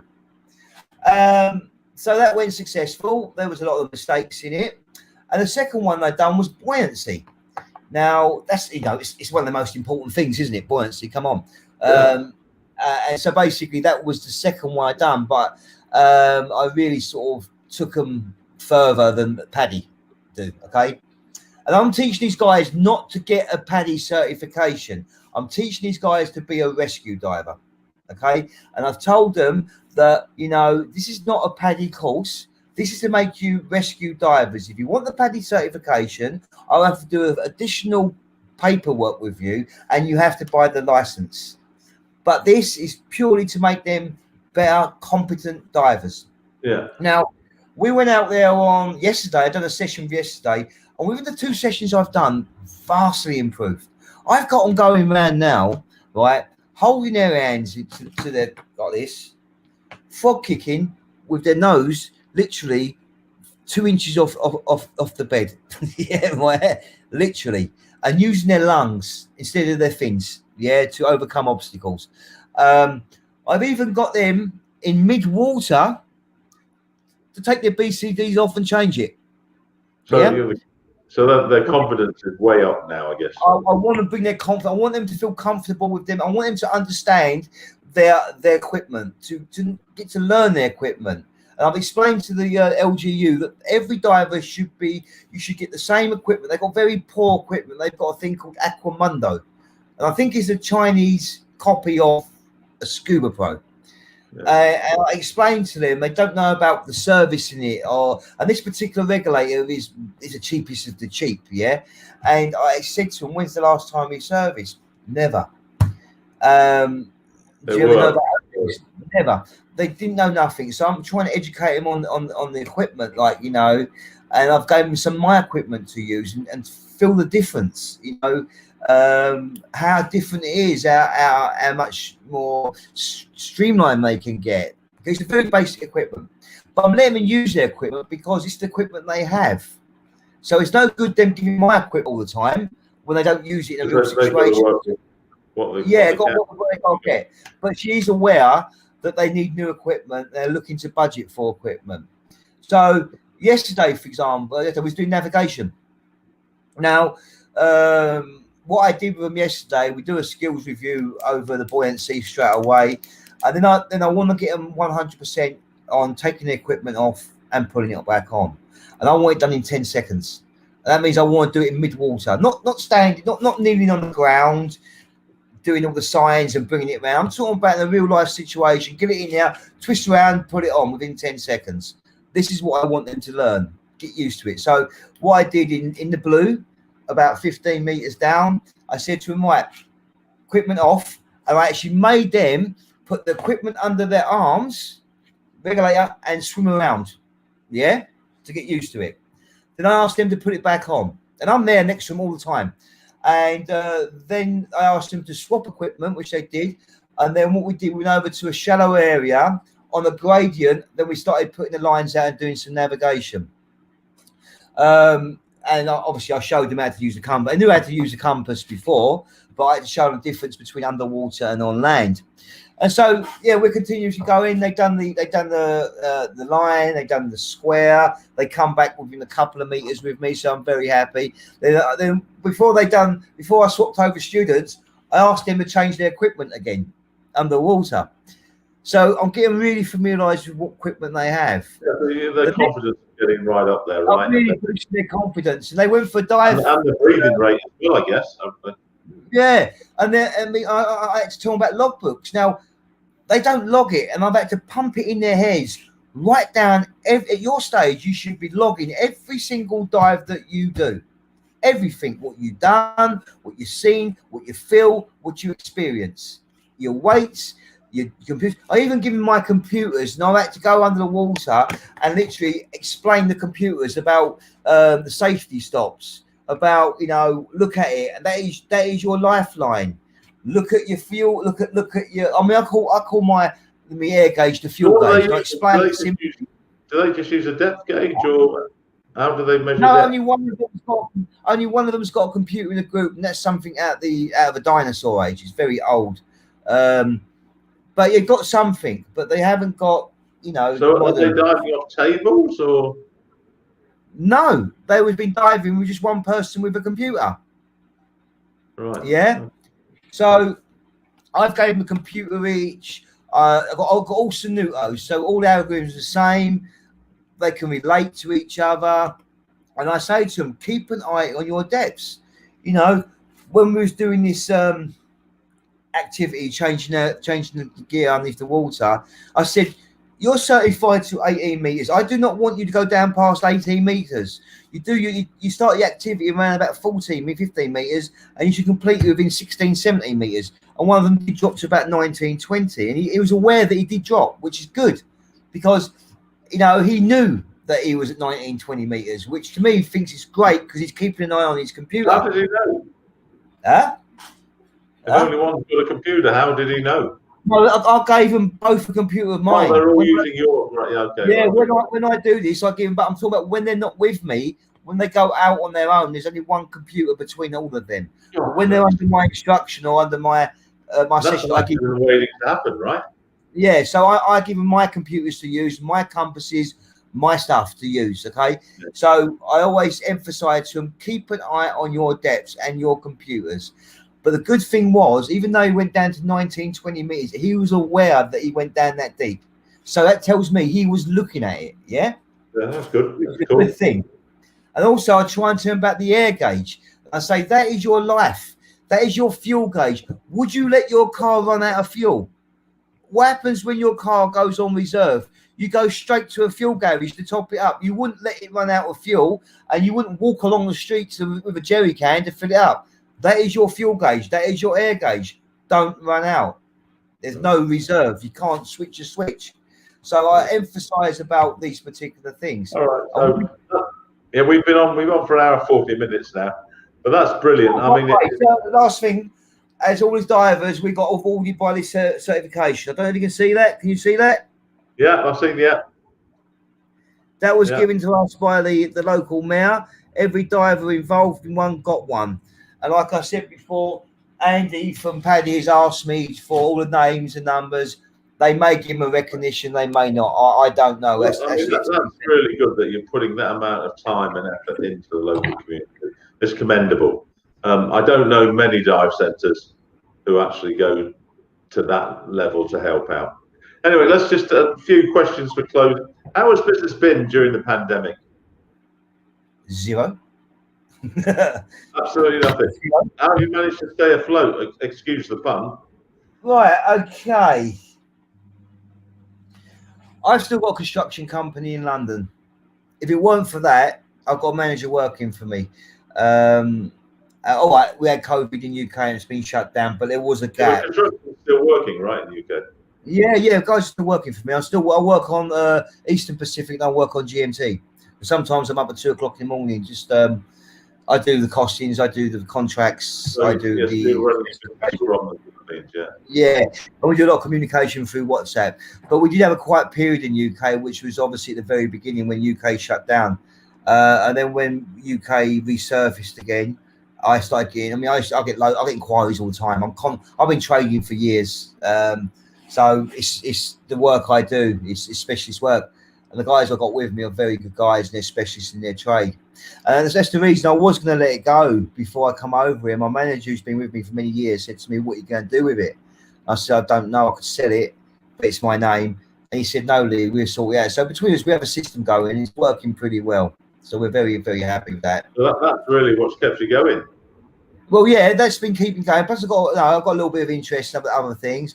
But this at the moment, my investment in this place, I'm obviously on a very big negative equity. I'm very big negative at the moment, huge negative. But it's not, to me, that doesn't mean that, it's a bad thing. I didn't come here. Now, what people say to me about money, I say, look, if I wanted to earn lots of money, I wouldn't have left the UK. The type of work that I was getting. And you wouldn't get into the diving business. Yeah, and a lot of contracts I used to get in UK far outweighs the money here. Far outweighs. What I could earn in one day, it would take literally, and what my company could earn in one day, and what my guys could earn in one day, it would take a person over here 6-7 months to earn. The type of work that we do. So it wasn't the money thing that made me come over here. It was a change. I mean, I'm 50 years old. I'm actually 52. Yeah, but I'm staying at 50. You're a youngster. You're a youngster. Yeah, well, I'm staying at 50. That's it. Nothing goes higher than 50. Okay? So I'm 52. I started working when I was 12 in the market. Yeah? I was in a fruit and vegetable stall, right? So I've been at work all my life. And I've been to college and I've done a bit of I've got a degree. But I stuck with what I knew. As a young man, my mentor, which I didn't realise back then, was a 65-year-old bricklayer who used to work on Victorian houses. And I stuck with him through my apprenticeship for 5 years. Little did I know back then that in my later life that I'd open the company up with conservation, right, with the knowledge I learned off him. Because at the moment in UK,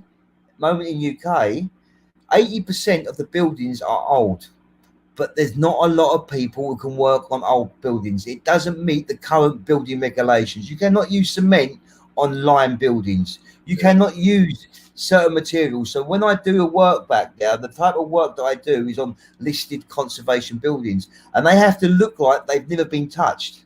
So when I do a job, I have to make it look like it's always has been. Yeah. Yeah. And this is why I get a lot of work. So local governments in the UK are hot on that, aren't they? They're very listed. Even building regulations are big. You know, there's very strict regulations when it comes down to historical buildings. It wasn't in the 60s. In the 60s, we had the concrete era where they knocked everything down and bought bland concrete. Do you remember that era? Concrete flats.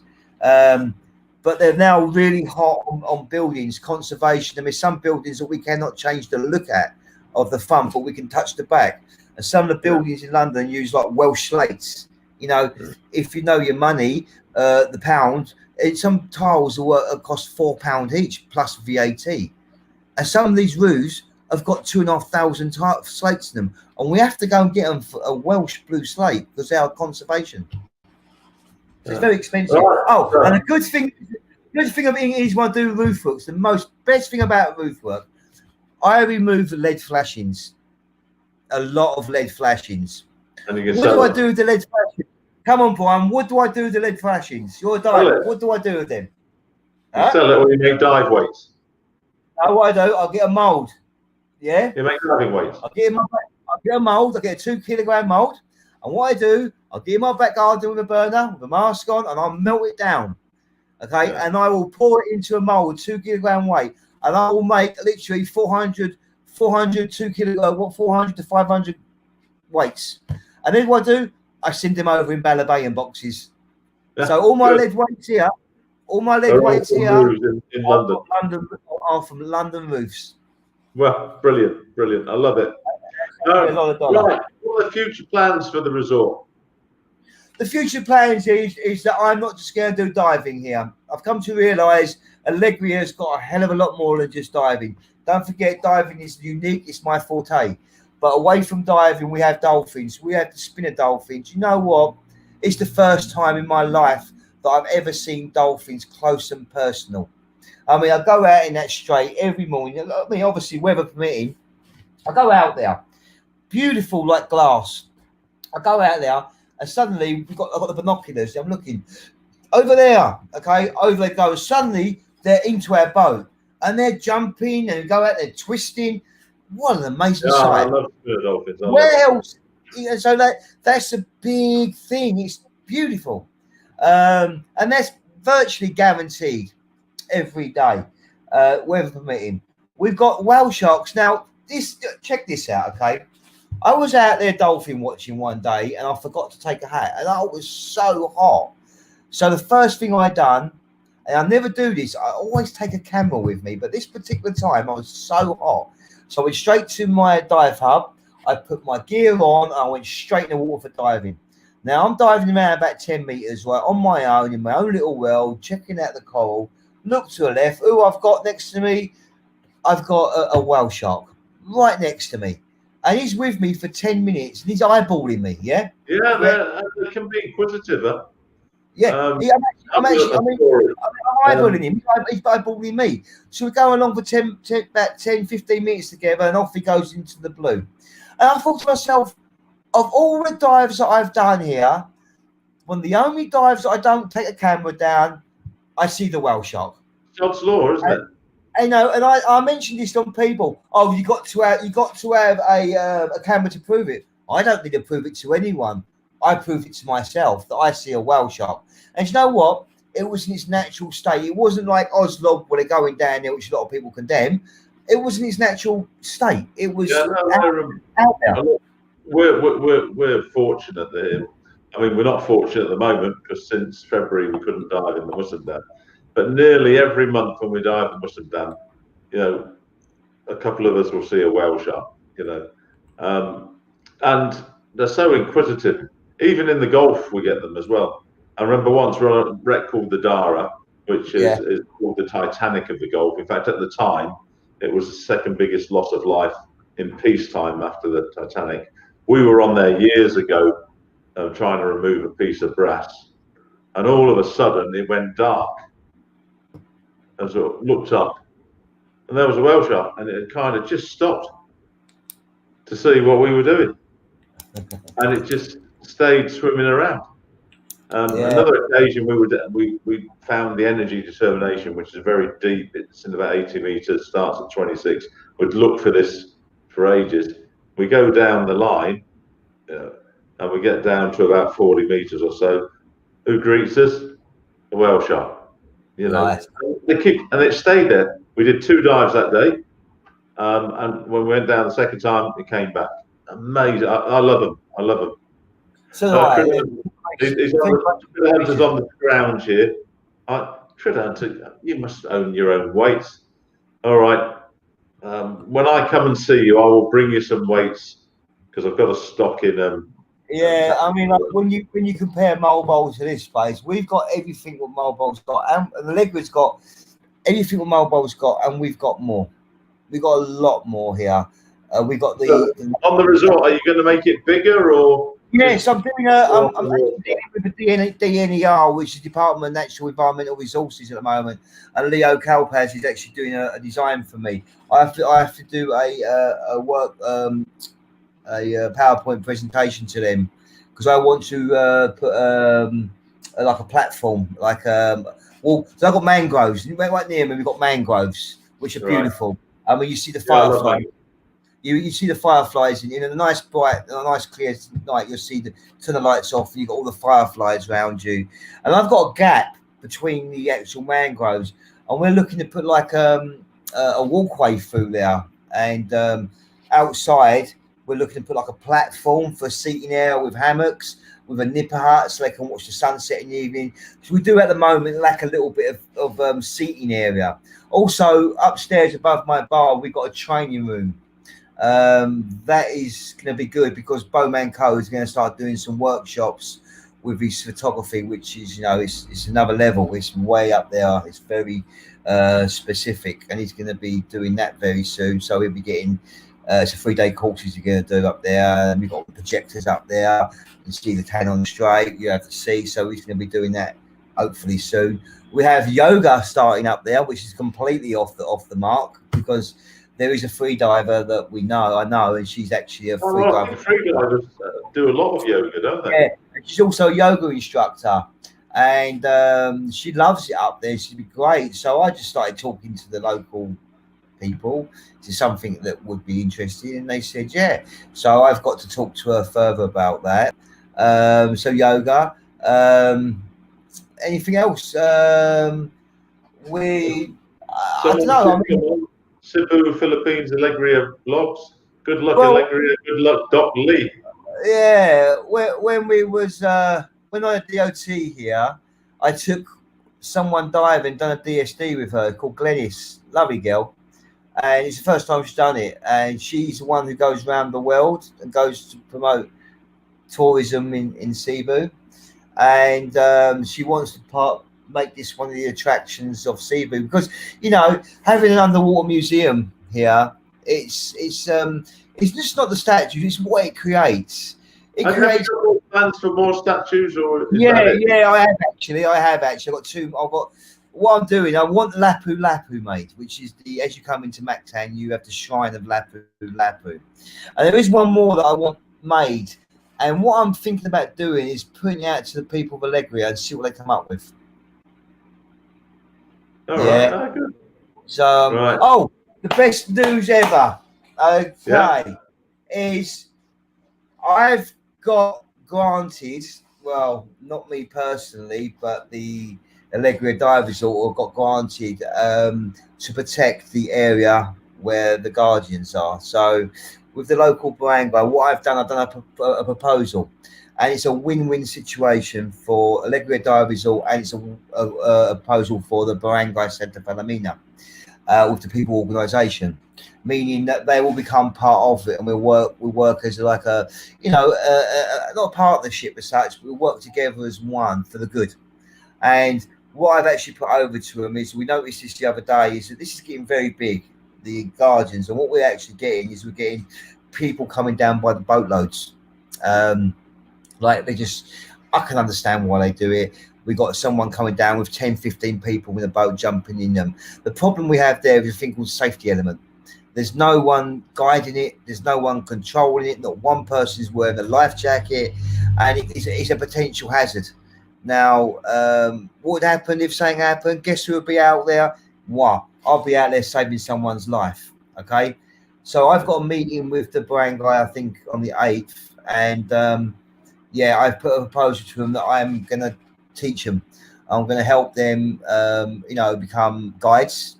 Because it hasn't always got to come through me, I want the people of Alegria to enjoy it. I don't want them to feel that they can't enjoy it.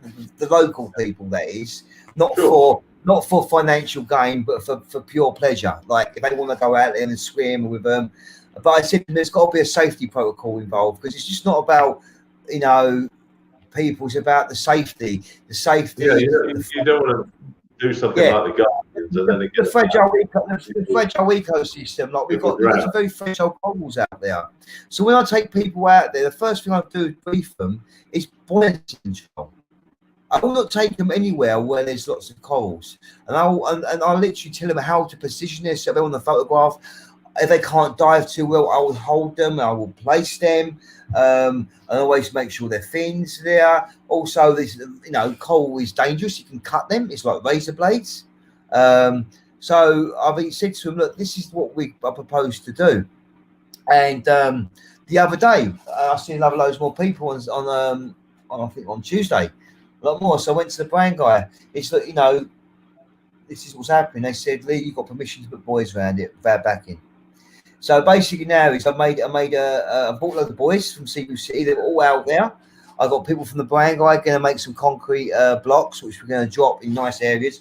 So we're going to be putting a buoys around it, and they're going to protect it as a restricted area.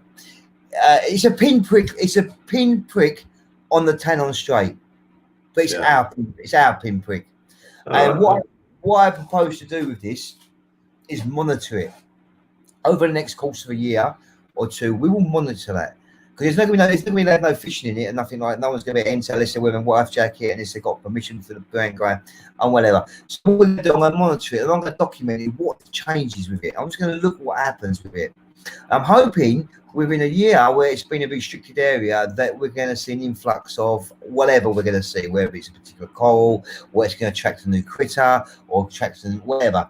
And then I will be logging this quite regularly, and this will be for other people to see. So it may be a start of something bigger, like it might be a snowball effect.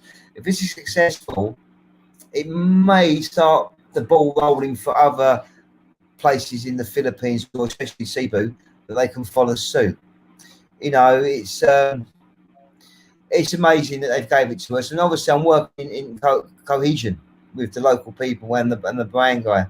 It's a win-win situation, not just for me as a business, but for them as the people. And I've tried to explain to them that this is going to be big. Be prepared. Well, Lee, I think we'll call it a day there. We're just coming up to 2 hours. I could listen to you for another hour at least. I really have to thank you for doing this. It's I guess it's kind of a first. Whoops. Yeah, it could be. But what I said to the brand guy is that application on YouTube in the Philippines. I'm made up that you agreed to do this interview, and I really appreciate it. The last thing I want to say is I told the guys, watch this. This is I've opened up Alegria. This is going to bring tourism. Tourism is going to bring people. People are going to spend money in Alegria. Only be good for everyone. No, it's superb. So, contacting the Alegria Dive Resort just through the website. Sorry, Brian. People want to book with you just through the website. Okay. Obviously, I don't know if you know this, but Department of Tourism is starting a new. Porthole thing, which I don't think is really working at the moment. It's not fully operational. But in the meantime, we are on booking.com. We just opened it up on the 1st of November. But the best way to actually contact me, if you want any information or anything about any projects that we're doing here. Oh, what I would like to reach out to is anyone who's doing any marine, anyone's doing this on biology and they're looking for subjects like, i.e., a particular coral. This is what I'm learning now because I've got so much out there and I don't really know the names of corals. But if anyone's doing any theses or anything, contact me because we got a marine sanctuary up there, and that marine sanctuary is equivalent to an aquarium. You go in there and you think you're in an aquarium. So it's a great place to do any studying. So anyone out there who's got this type of student or whatever, get in contact with me. To get in contact with me regarding any accommodations or diving. Shall I put your email in the description? Yeah, you can. But I'll be honest with you, I'm usually more active on the Messenger, Facebook Messenger. Right. Or if you want to contact me through I'll WhatsApp. put a link to your Facebook. Yeah, sure. Put it through to our Facebook page, and if you hit me back on the Messenger, like direct message me, or they call it private message me, whatever you want to call it. I'm quite active. We're quite active here on that. Also, you can put when this video is uploaded, I'll actually put that in there. So yeah, and also, Brian, it'd be a good thing to put up a few Finn Snow's videos. Yeah, well, if you send them the ones you want me to put the links to, I'll put them in the description for this video. Just email me. Yeah, I will do, and I'll give you the links, and then they'll be in the description. Absolutely, and yeah, so people can contact me through Facebook. I've got a website which is AlegriaDiveResort.com. There is a link. There is a little bit of a blog in there regarding the Crown of Thorns course that we're going to do. But I'm going to update that. The good thing about writing your own course with PADI is I can update my own course. Cool. I don't need permission. I can update it anytime I want. And also, I'm the only one diving agency, not just PADI, diving agency who can actually teach this course, and the person gets a certification. Now, the certification they will get, I'm going to bring it up on my screen. Brian, bear with me. Yeah, okay. Let me look for Finn Snow. Let me look. Documents. I always get confused where I put things. Share your screen. Yeah, well, I've got to find it first. Yeah. Let me find out my students' documents. Oh, Alegria. COTS. Okay, this is okay. I will share my screen now. Share screen. Okay, application window. I'm getting used to this. Okay. Yeah, it's not come up yet. Share. Okay. This is the certification you will get. I think you've got to click on it. Have I clicked on it or not? What have I done? No, you need to click on it. Click on what? The certification. Sorry. I'm doing what I do wrong. Stop sharing. Share screen. Application window. Bang. Let's get this up quickly. There it is. Okay. Let's have a look. There we go. Share. Do you see that now? Right, we'll just get it up. Yeah, I can see them, but I can't read them. They're too small. That's okay. I'm opening them up. Can you see that? It's not open up yet. I can see 4 certifications, but I can't read them. Okay, I've opened up bigly now. I've opened up a big one. Let me just look again. I've opened it up very big, so let me just try it one more time, and if not, it's a failure. Stop sharing. I'll share again. Share. Application window. Yeah.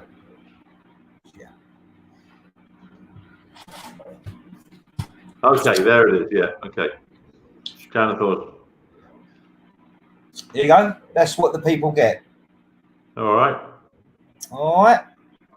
Excellent. Well, I mean, it's getting pretty late for you now. It's just gone 10 p.m. in the meeting. Well, 10 p.m. Right. So yeah, thanks very much, Lee. Really appreciate it. I'm looking forward to coming and see you. Yeah, but it's cool. It's really good. It's a really good place here. So I get a lot of people in Europe, my pals. I get a lot of people, my pals. Oh man, I can't wait to come over when this is all over. I can't wait. You know, yeah, you're welcome. All my friends are. Yeah, I'm in the Philippines 4 times a year at minimum. Usually dive out of Anilao, but on the next trip. You've probably been to Mobile, yes? No, I've just been to Subic and Anilao. That's where I dive. Okay, well, because I can drive to both. It's that simple, right? I've got.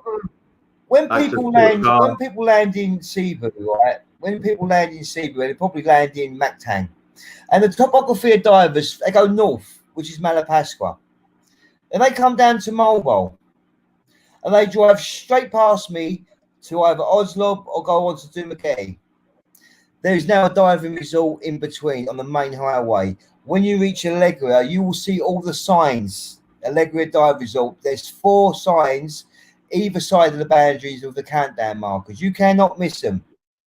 All right. We're going to have to close it there, Lee. To everyone who's participated tonight, thank you very much. And all the people that ask questions and put comments up. It's really nice when you do that.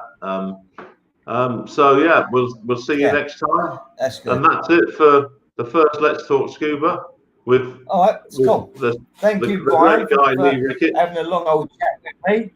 And yeah, thank you. And yeah, I'll send you the on the return email. I'll send you some things. Vlogs any links you want putting in the description. Yeah, we'll do it. Pretty good to watch.